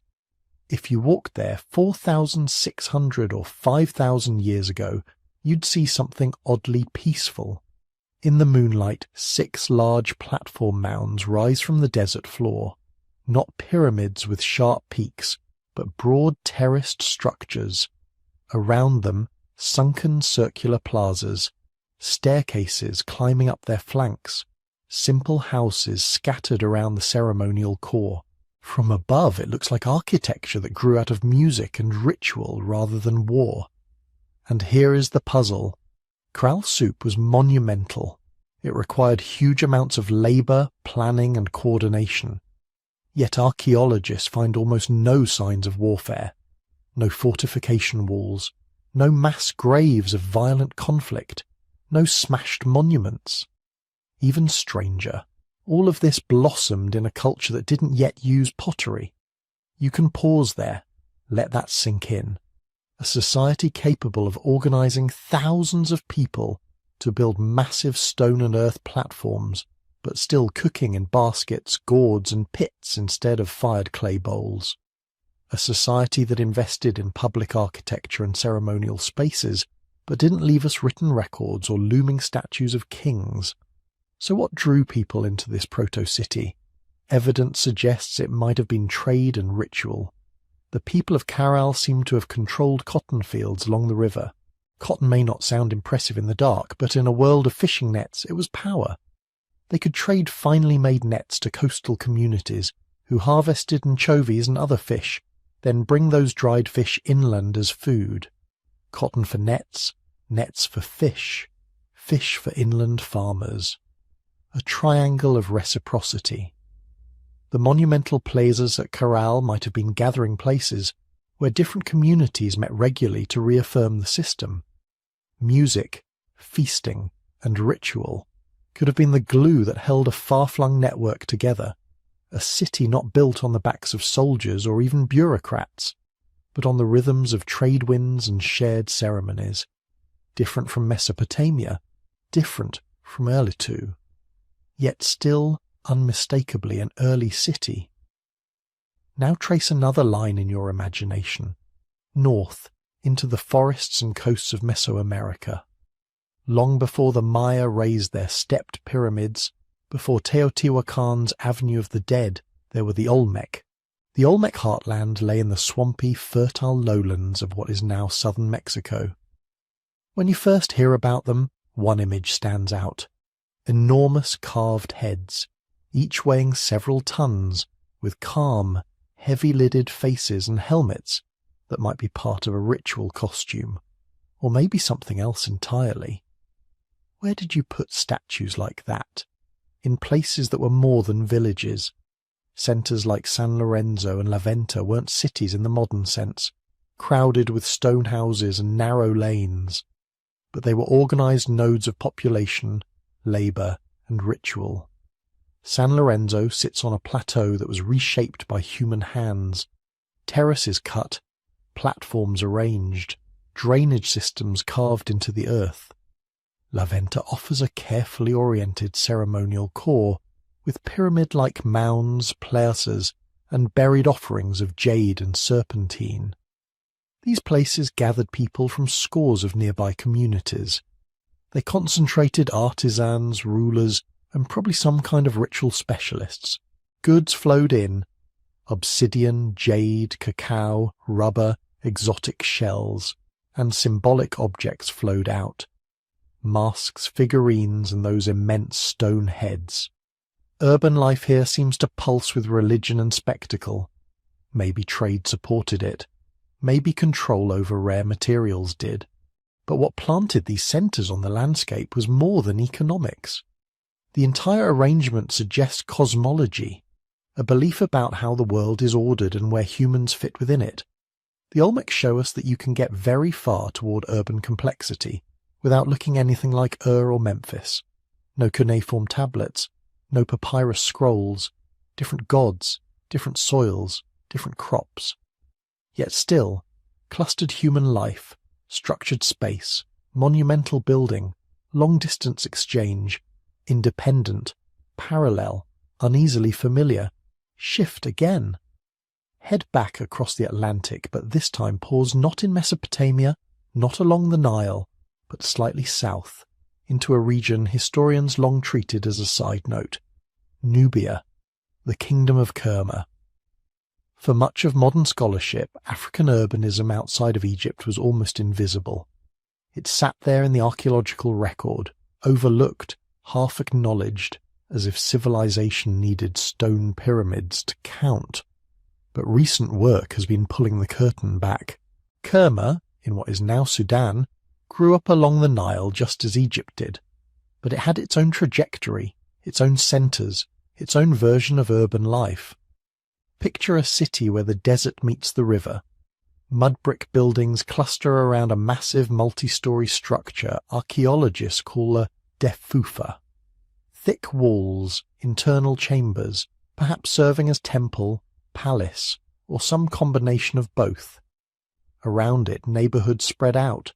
Houses, workshops, storage facilities. Kerma wasn't a satellite of Egypt. At its height, it was a rival. It controlled trade routes that carried gold, ivory, ebony, and exotic animals north toward the Egyptian court. It minted its own styles of pottery, built its own monumental tombs, and developed its own political institutions. Some of its royal burials are surrounded by dozens, even hundreds, of human and animal sacrifices, a dark, unsettling reminder that complexity does not always mean gentleness. Yet, like other early cities, Kerma also depends on cooperation, irrigation, and shared infrastructure. Dikes and basins capture the Nile's annual flood. Fields are laid out and maintained. Artisans craft goods for local use and export. Traders move between river and desert. The city is a knot where environmental control, trade, and power are tied together. So now, if you zoom out, far out, you can see them all at once. Erletu on its yellow plains, Chatal Hoyuk in its misty coastal valleys, Olmec's centres in their humid swamps, Kerma along the desert river, Indus cities on their baked floodplains, Mesopotamian tells rising from their alluvial mud, Egyptian towns in the shadow of stone. They are not copies of each other. There was no ancient Zoom call where city planners compared notes. Urban life, it seems, was invented again and again. What does that tell us about human nature? One tempting answer is inevitability. Put enough people in one place, give them agriculture and a few thousand years, and cities will emerge like mould in a damp corner. But the archaeological record suggests something more subtle. Not every farming society became urban. Some remained village-based for millennia and did just fine. Others built ceremonial centres and then abandoned them. Urbanism was not a guaranteed next stage. Like a video game level you unlock automatically after inventing irrigation. It was a choice. Or rather, a series of choices made by many people over long spans of time. In some regions, cities seem to grow out of trade. Chatal Hoyuk's cotton and fish exchange. Kerma's role as a node in long-distance routes. Certain coastal and riverine centres in China where bronze, salt or jade moved in and out like tides.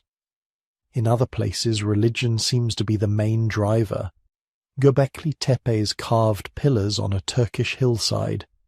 Olmec's ceremonial centres arranged as earthly diagrams of the cosmos. The Defufa at Kerma towering over its neighbourhoods. Urban space as a stage built primarily for gods, ancestors, and rituals that pull scattered communities into a single orbit. Elsewhere, agriculture and resource management lie at the centre. Erletu and the harnessing of the Yellow River. Indus cities with their carefully laid out granaries and standardised bricks. Places where the need to coordinate water, fields and labour leads, step by step, to something that begins to look like a city. And sometimes it's all of these at once. Trade networks that require meeting points. Ritual systems that need permanent sacred architecture. Irrigation works that demand repair crews, overseers and schedules.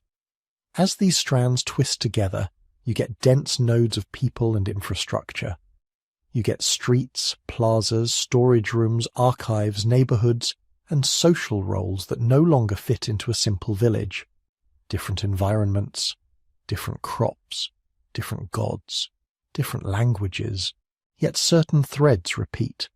Monumental architecture, even if it's humble mud brick instead of carved stone. Specialised labour, artisans, priests, traders, scribes, or their local equivalents. Long-distance exchange that brings in goods from beyond the horizon. Some form of hierarchy, though it can be soft and negotiable, or sharp and brutal. And above all, a web of stories, myths, rituals, promises, that convince large numbers of people to keep cooperating with people they don't know personally. Beneath the details, you can feel something about us as a species. We are drawn to clustering, to building shared spaces that are bigger than any one family could need, to creating centres, places where meaning, goods and power accumulate. But we're also endlessly inventive in how we do it.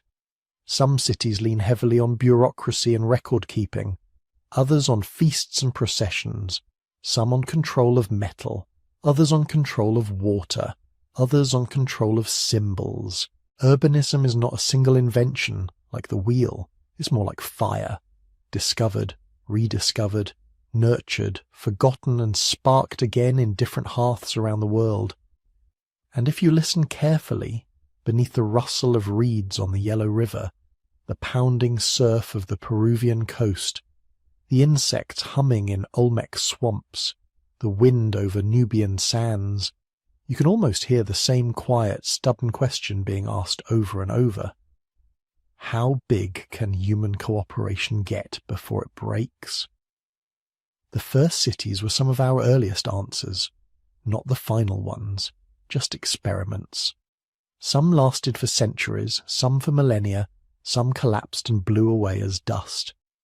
But each parallel attempt widened the range of what human life could look like. Soon, though, as these experiments multiplied, something else began to appear in their shadows. New forms of inequality, new ways of organizing violence, new vulnerabilities that came with density and dependence. Cities gave us possibilities. They also came with a cost. And to see that cost clearly, we have to step inside the darker rooms of the early urban world. By the time the first true cities appeared, humans had already survived ice ages, volcanic winters, and planetary near misses. We had crossed continents, outlasted predators, and turned the most hostile environments into home. But nothing we had faced prepared us for what we were about to do to ourselves. Because when people gathered in permanent dense settlements, something strange happened. For the first time in our history, the main threat to human life wasn't saber-toothed cats, or sudden droughts, or collapsing ice sheets. It was other humans, our waste, our crowding, our systems. Cities did not just transform how we lived, they transformed how we died. Imagine walking through one of the earliest true cities, maybe Uruk in southern Mesopotamia, maybe Mohenjo-Daro in the Indus Valley, maybe one of the early Nile towns hugged tight to the river. You weave through narrow lanes between mud brick walls. The air is thick, smoke from hearths, the smell of animals, the sour stench of waste slowly evaporating in the sun. The city feels alive, but underneath the streets, in quiet burial grounds and forgotten corners, another story is written. Archaeologists read it in bone. They open a grave and lift out a skeleton. The teeth are scarred with deep lines, the signature of childhood malnutrition. Growth was interrupted, maybe again and again, during times when food ran short or disease raged. The leg bones show signs of stunted growth, the spine tiny fractures from heavy loads carried too young. Many skeletons from the earliest urban layers are short, underdeveloped compared to their rural neighbours. In some early farming villages, people seem surprisingly robust. But in the first dense cities, average lifespans often drop. In cemetery after cemetery, most of the dead are children and young adults. Very few reach old age. You can almost see the pattern playing out. In a small, mobile band of hunter-gatherers, a disease burns through fast. There are not enough hosts to keep it going. The group moves. The pathogen dies out. In a city, people are packed together, sharing water, air, food, parasites. Disease doesn't flare. It settles in. In ancient Mesopotamian cities, skeletal remains show healed infections, chronic sinus problems, spinal diseases, conditions linked to dense living, smoke, and poor sanitation. In the Indus cities, drains and sewage channels hint at just how serious a problem waste had become. You don't design kilometre-long drainage networks unless you're fighting something persistent. Urban life created what some historians call health catastrophe. Not instantly, not everywhere, and not for everyone, but as a pattern. Shorter lives, more disease, more child deaths, and yet people kept coming. They came because cities offered something else: safety from raiders, access to trade, ritual, status, stories. But the price was high. Think about what density really means for disease. Bodies close together mean pathogens have a constant chain of new hosts. Once cities reach a certain size, they can sustain crowd diseases, measles-like, flu-like gastrointestinal infections that would simply vanish in a scattered mobile population. We don't know exactly when many of the classic urban diseases emerged. Bacteria and viruses do not fossilize, but the pattern is clear. The larger and more permanent the settlement, the richer the ecological playground for microbes. Filthy streets, standing water, animals penned in courtyards, grain stored in bulk with mice and insects tunneling through it. Each of these adds another layer to the microbial city hidden within the human city. In some early graveyards you see hints of epidemics, many deaths clustered in the same year, the same season, the same layer of soil, children and adults together buried hastily, skeletons with lesions that look like tuberculosis or brucellosis or other slow killers. In a mobile world, the worst disasters came from outside, a drought, a failed migration, a predator. In a city, the worst disasters often came from within, from water you drank yesterday, from food your neighbour handled, from the breath of the stranger sleeping on the other side of the wall. And yet, the story of cities is not only about bodies breaking down, it is about social structures hardening. Before cities, inequality certainly existed. Some individuals had more influence, more followers, more mates, better tools. But it was flexible. Leaders could be abandoned. Habitual bullies could be exiled or killed. Mobility was a weapon against domination. When people locked themselves to land and buildings, when they invested labour into walls, fields, canals and houses that could not be easily moved, mobility faded, and inequality found its anchor. In the archaeological record of early cities, you start to see clear, systematic differences in how people lived and died. On one side of town, large houses, sometimes with many rooms and courtyards, storage jars full of grain, imported goods, exotic stones, finely made pottery, in some graves, jewellery, weapons, ornate figurines. On the other side, tiny one-room dwellings, walls built from reused bricks, floors repatched again and again, burials with almost no grave goods, sometimes even stacked together in ways that suggest cramped, marginal living. In some Mesopotamian cities, elite compounds are raised above surrounding neighbourhoods, literally looking down on the lower quarters. In early Egyptian towns, certain districts are tightly organised around temples and palaces, while others are crowded, irregular, almost improvisational. Inequality stops being a temporary imbalance and becomes an architecture. You can see it in street plans, in house size, in diet. Chemical analysis of bones from early urban cemeteries sometimes shows that one group of people ate more meat, more diverse foods, or had more consistent access to high-status items like certain fish or exotic imports. Another group depended almost entirely on cereal grains, with nutrient deficiencies etched into their skeletons. Poverty in the modern sense has roots here. Not just having less, but being systematically prevented from having more, in tribute, in tax, in debt.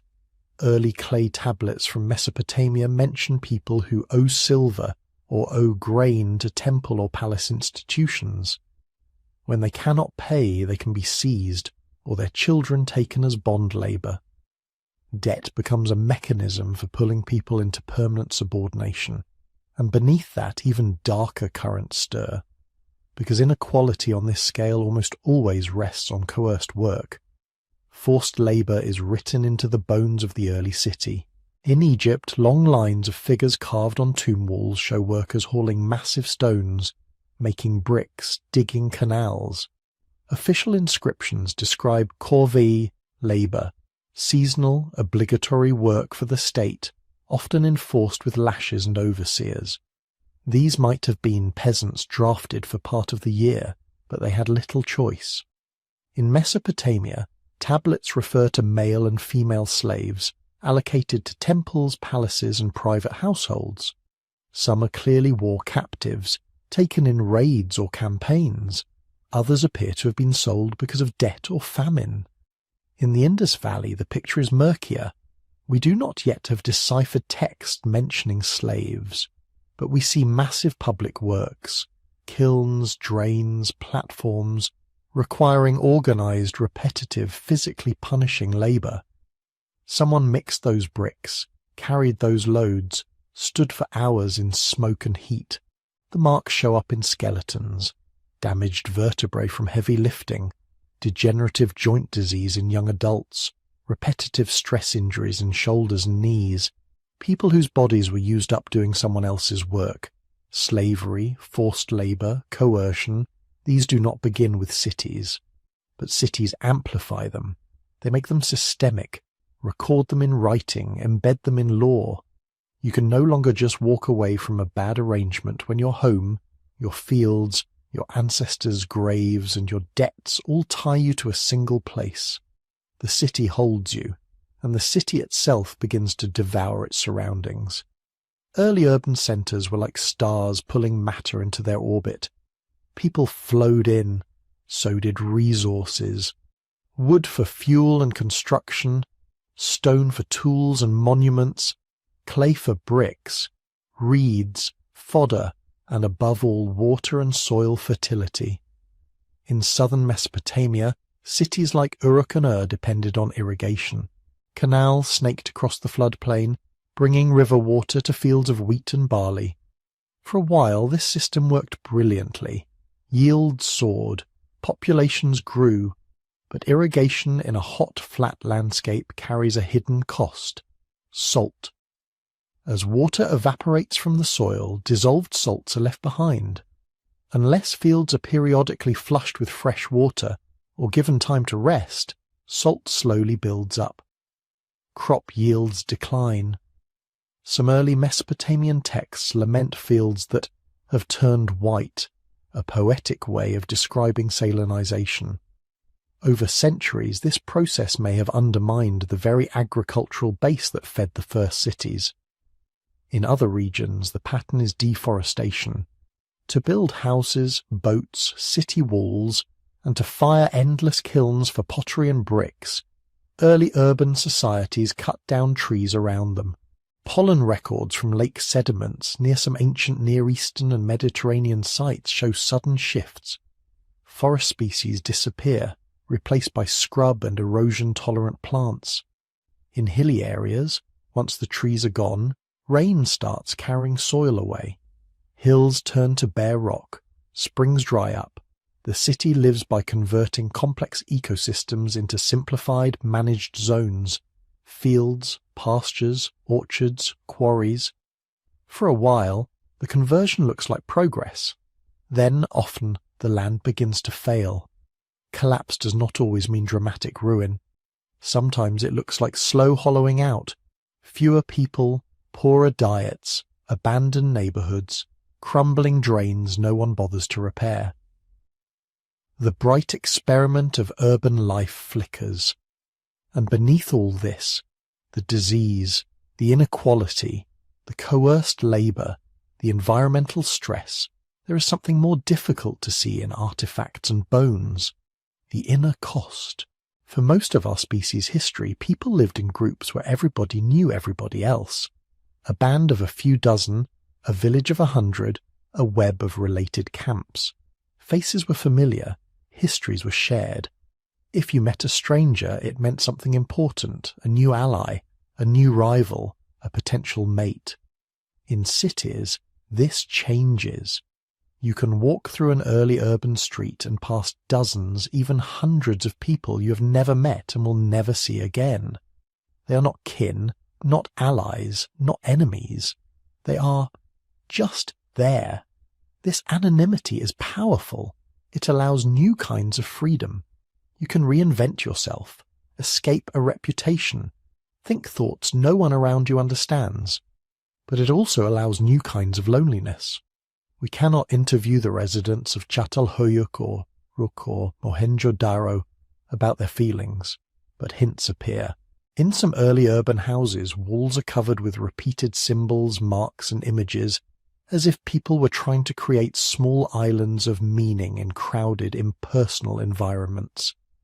In burial grounds, we start seeing individuals buried alone, separate from family clusters, or with objects that seem intensely personal. Small figurines, amulets, carefully repaired tools. We also see the rise of what looks like social stress. Crowded neighborhoods rebuilt again and again after fires or collapses. Evidence of interpersonal violence, broken noses, healed skull fractures, defensive wounds on forearms. People living in close quarters, under pressure, sometimes turning that pressure on each other.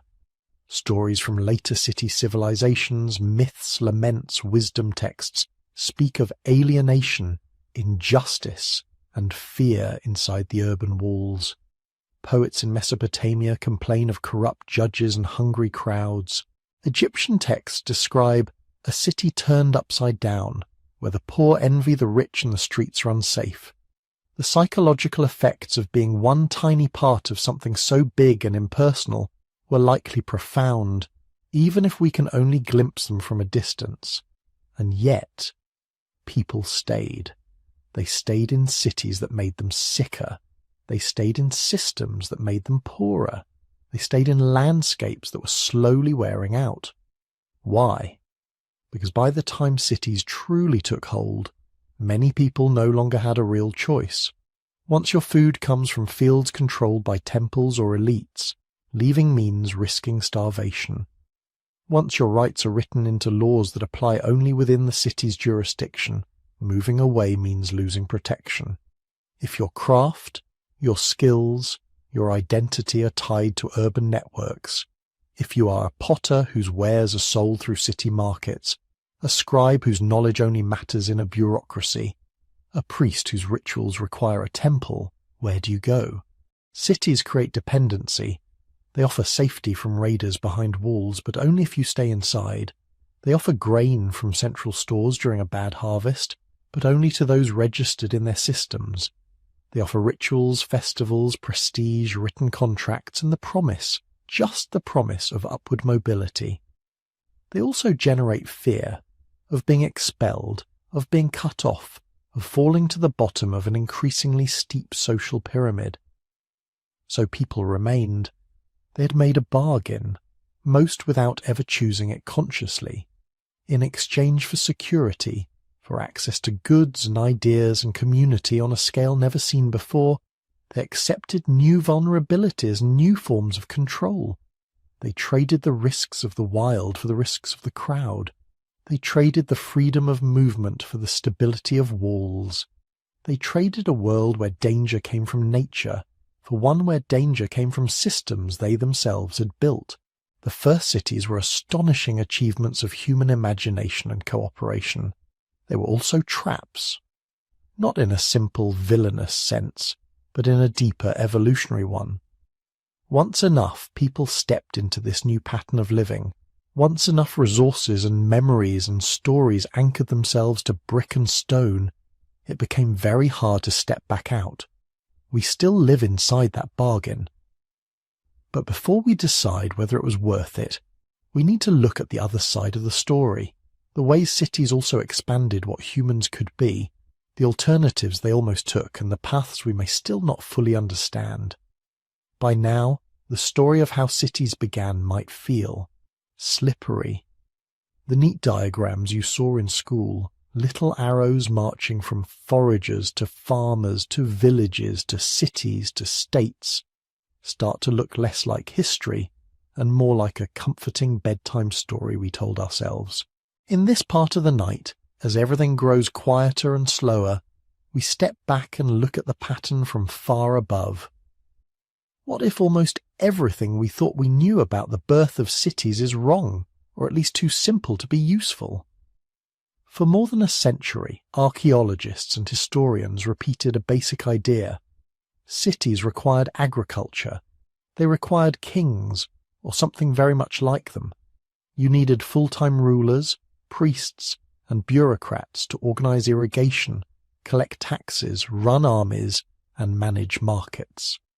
Only then, we were told, could you get real urban life. Then Gobekli Tepe appeared, rising out of the dust of southeastern Turkey like a ghost from another timeline, and that story began to unravel. Enormous stone pillars, elaborate carvings, large gatherings, monumental architecture, but no sign of permanent fields, no streets, no palace, no king. People who, by all appearances, were still foragers, were building something that looked a lot like the ritual heart of a city. Not a market city, not a bureaucratic city, but a place that pulled hundreds of people together to cooperate on projects that would have taken years, even decades. The old narrative cracked.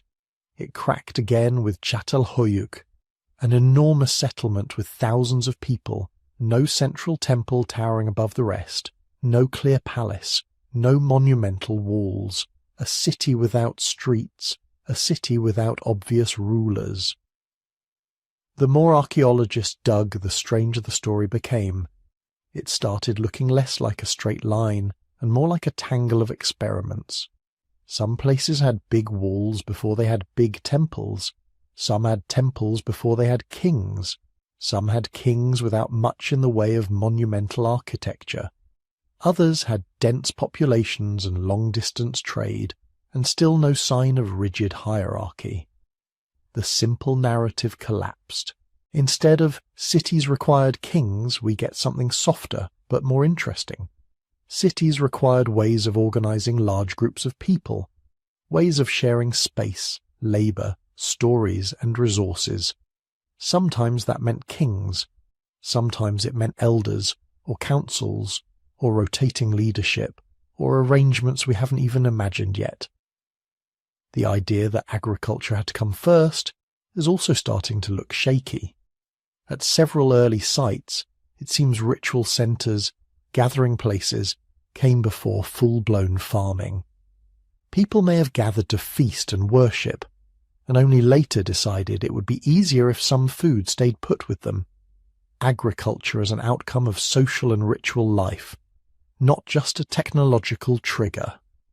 It doesn't mean the old story was entirely wrong. It means it was incomplete. It was drawn from a tiny sample of evidence, sorted through a particular lens, at a particular moment in history. Now, new lenses are being used. One of the most powerful comes from feminist archaeology. For a long time, interpretations of early cities were filtered through a quiet assumption. Men hunted, men ruled, men made the decisions that mattered. Women were background, caregivers, passive. The trowels were in the ground, but the imaginations behind them were carrying 19th and 20th century gender roles into the deep past. Feminist archaeologists began asking different questions. When we find weaving tools, grinding stones, cooking hearths, figurines, traces of pigments, who do we assume used them, and why? When we see houses built in clusters with shared courtyards and cooking spaces, do we automatically imagine patriarchs in charge? Or could these be networks of sisters, mothers, aunts, grandmothers?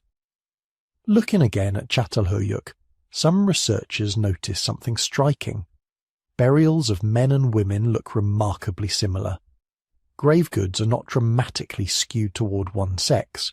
Artistic depictions seem to show both male and female forms, animal-human hybrids, fluid imagery rather than rigid hierarchies of gender. In some early Mesopotamian records, we glimpse women as property owners, priestesses, traders. In the Indus cities, the lack of big palaces and royal tombs has led some scholars to wonder whether power, including gendered power, was distributed in ways we don't yet recognize. None of this proves that early cities were gender egalitarian utopias, but it destabilizes the lazy assumption that patriarchy is as old as urban life itself. It hints at possibilities. It reminds us that households, kin groups, and neighborhoods may have been shaped as much by women's choices and labor as by the decisions of male elites. If you change who you think is in the story changes. Another new lens comes from a very different direction: political economy. In particular, a theory you might hear called the grain and states theory. Look at where many early states formed. Floodplains of wheat and barley in Mesopotamia, millet and later wheat in North China, rice and millet in parts of East Asia. Grains that can be measured, stored, taxed. Grains that ripen at the same time in fields you can count. Some scholars argue that early states were, at their core, elaborate protection rackets built around these grains. Imagine it. You grow barley. You use irrigation canals that cross your neighbour's fields.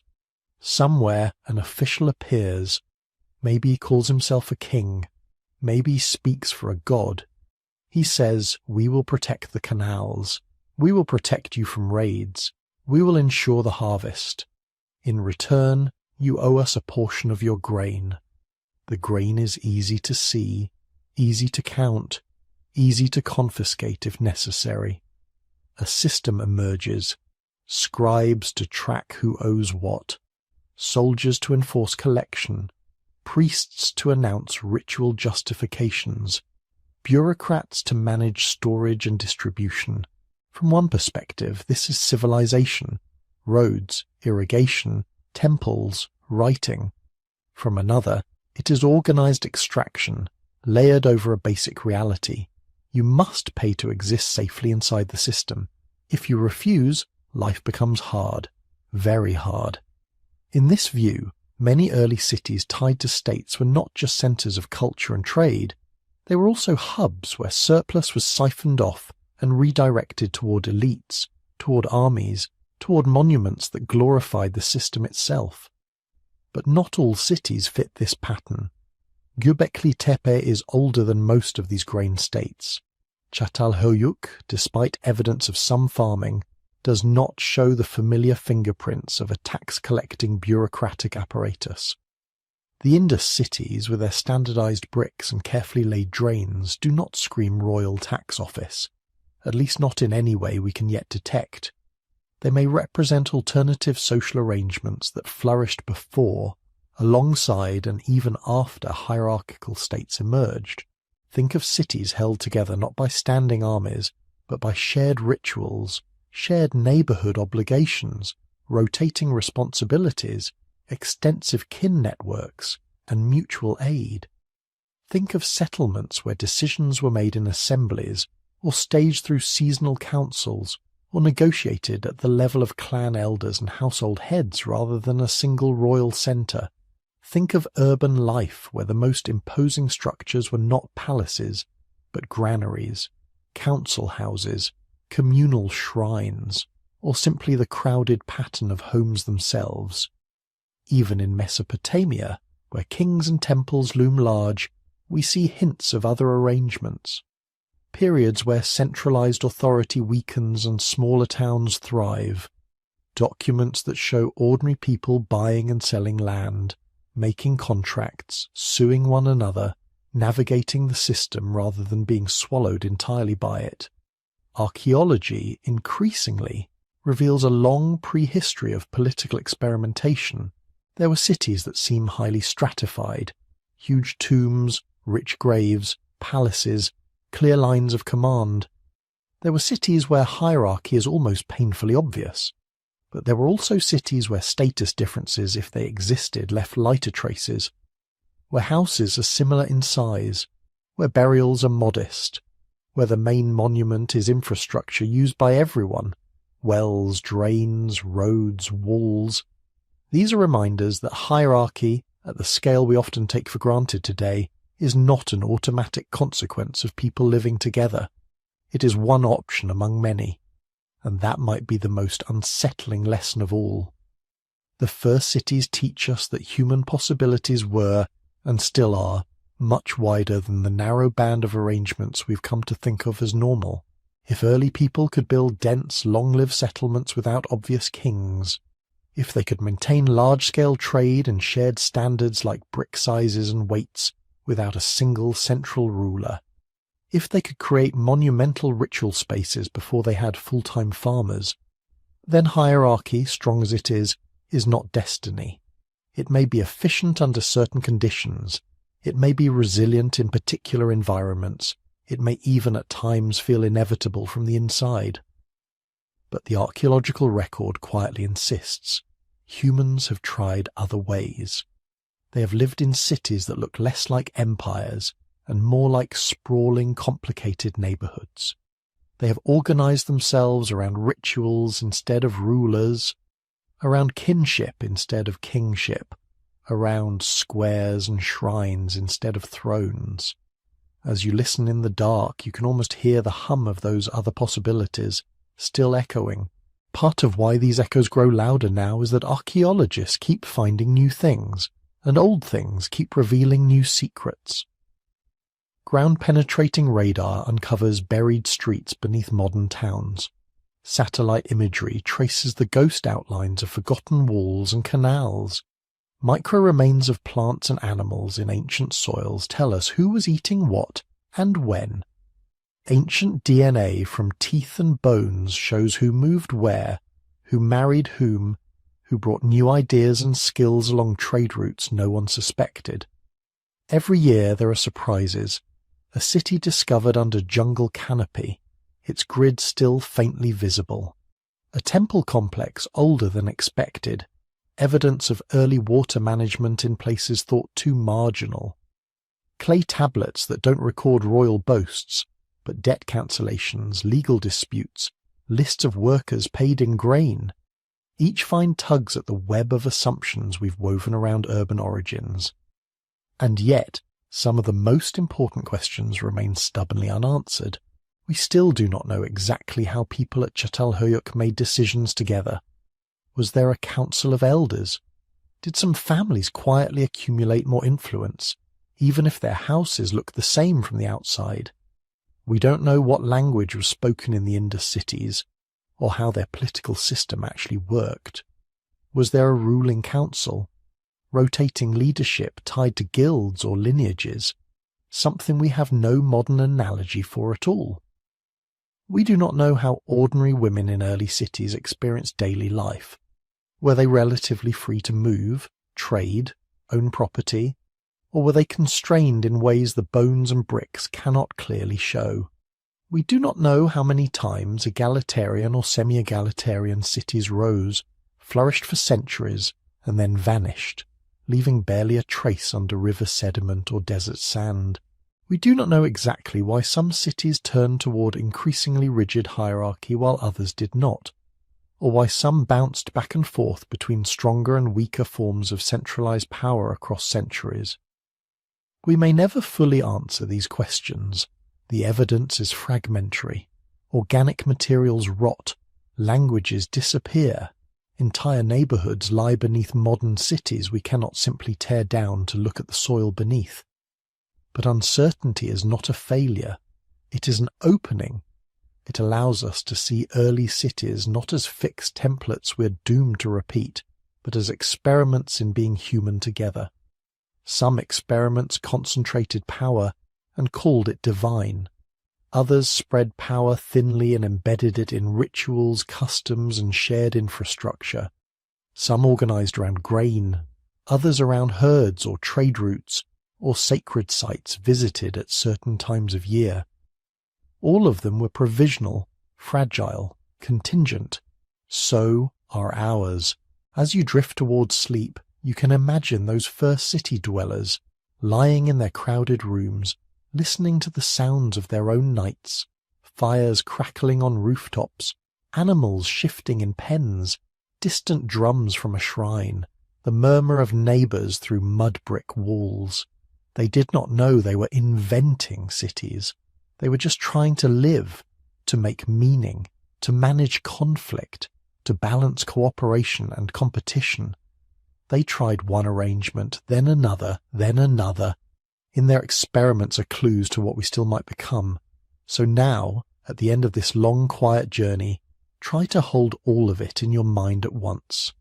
The tiny Ice Age bands huddled around flickering fires, the seasonal gathering places where people came together not to obey a king, but to see old friends, trade stories, and remember their dead. The temple on the hill at Gobekli Tepe, rising out of the stone like a question mark. The dense, roof-linked homes of Chatal Hoyuk, a city with no streets and no obvious rulers. The rigid, channeled landscapes of Mesopotamia, where irrigation ditches and clay tablets began to lock people into hierarchies. The carefully planned, almost eerily orderly cities of the Indus Valley, with their quiet, undeciphered script. The Nile towns beneath the shadow of pyramids, the cities of China, the gridded plazas of the Americas, each one a different answer to the same puzzle. How do you live with thousands of other humans without tearing each other apart? When you look at them this way, the first cities stop being distant, inevitable milestones on a straight road to civilization. They start to look like what they really were, experiments. No one had a blueprint. No one knew how it was supposed to go. People tried things. They gathered first for ritual or for trade or for seasonal feasts. They tried clustering houses together. They tried walls. They tried plazas, temples, granaries, palaces, drainage systems, straight streets, crooked streets, no streets at all. Some of those experiments failed. Cities were abandoned. Rivers changed course. Trade routes shifted. Ruling families collapsed. Entire urban traditions, like those of the Indus, faded so completely that we are still arguing about what language they spoke. Other experiments lasted for centuries, even millennia. But longevity wasn't the only measure of success. Some cities gave people security but demanded obedience. Others allowed surprising degrees of equality, but perhaps at the cost of constant negotiation. Each urban world balanced freedom, order, belief, and survival in a slightly different way. Look closely, and you can see something else. Every one of those early cities was a mirror, reflecting back possibilities that still live inside us. Gobekli Tepe shows how far humans will go, how much effort they will spend not just for food or safety, but for meaning, for stories carved into stone. Chatal Hoyuk suggests it is possible to pack thousands of people together without obvious kings, without monuments to conquest, and still create a rich, stable life. Mesopotamia shows the power of administration, writing, and law, and the dangers of letting those tools harden into hierarchy so rigid that most lives become invisible. The Indus reminds us that you can build big, complex cities that emphasize sanitation, storage, and standardized weights, while leaving almost no sign of warfare or grandiose rulers. The Nile, the Yellow River, the urban landscapes of Mesoamerica and the Andes each add their own facets. Cities as sacred centers, as cosmic diagrams, as theaters of power, as experiments in planning and control. None of them were inevitable. All of them were choices. When we talk about our own sprawling metropolises, crowded apartment blocks, endless suburbs, glittering financial districts, it can feel like this is simply how things must be. But the archaeological record whispers something very different. It says, humans have tried many ways of living together. We're not stuck with just one. The first cities show that we can design spaces that concentrate care as easily as we concentrate power. That we can choose drainage and public health, or spectacle and inequality, or try to balance both. That cooperation on a massive scale is something our species is very good at. But the stories we attach to that cooperation matter. The people of those early cities were not primitive versions of us. They were us. Same brains, same need for belonging, same capacity for kindness and cruelty, for curiosity and fear. They stood at the edge of the unknown and invented urban life from almost nothing. We inherit not just their streets and walls and broken pots, but their unrealized possibilities. So as you drift towards sleep, you might imagine your own city, or town, or quiet village as just one more chapter in this long experiment. Lights in high-rise windows, late-night buses, murmured conversations through thin walls, all of it connected in a faint, unbroken line back to the first fires on the Ice Age plains and the first stone circles on Anatolian hills. And now, if you're still awake, this is the gentle part where I invite you to stay connected to this journey. If you found this story calming or thought-provoking, you can tap the like button. It helps more people find these late-night histories. You're welcome to subscribe if you'd like to wander through more forgotten cities and deep time with me in the future. I'd also love to hear from you. If you feel like typing a few words before you drift off, tell me where you're listening from. A small apartment in a modern megacity, a quiet house in the countryside, a dorm room, a night shift break room. Together they form a kind of invisible map, another network of humans listening in the dark. If you'd like to support the channel in a more direct way, there is an optional YouTube membership available. It's completely voluntary and simply a way to help me keep making these long, gentle explorations. But watching, listening, and sharing your thoughts in the comments is already more than enough.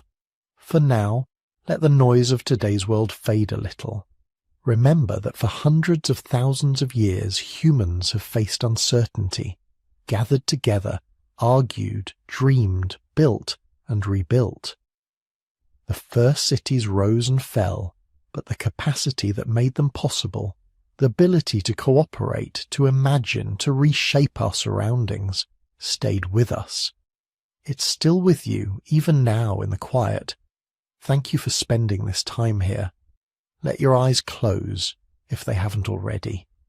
Let the ancient streets empty, one by one, and allow yourself to rest inside this long ongoing story of human possibility.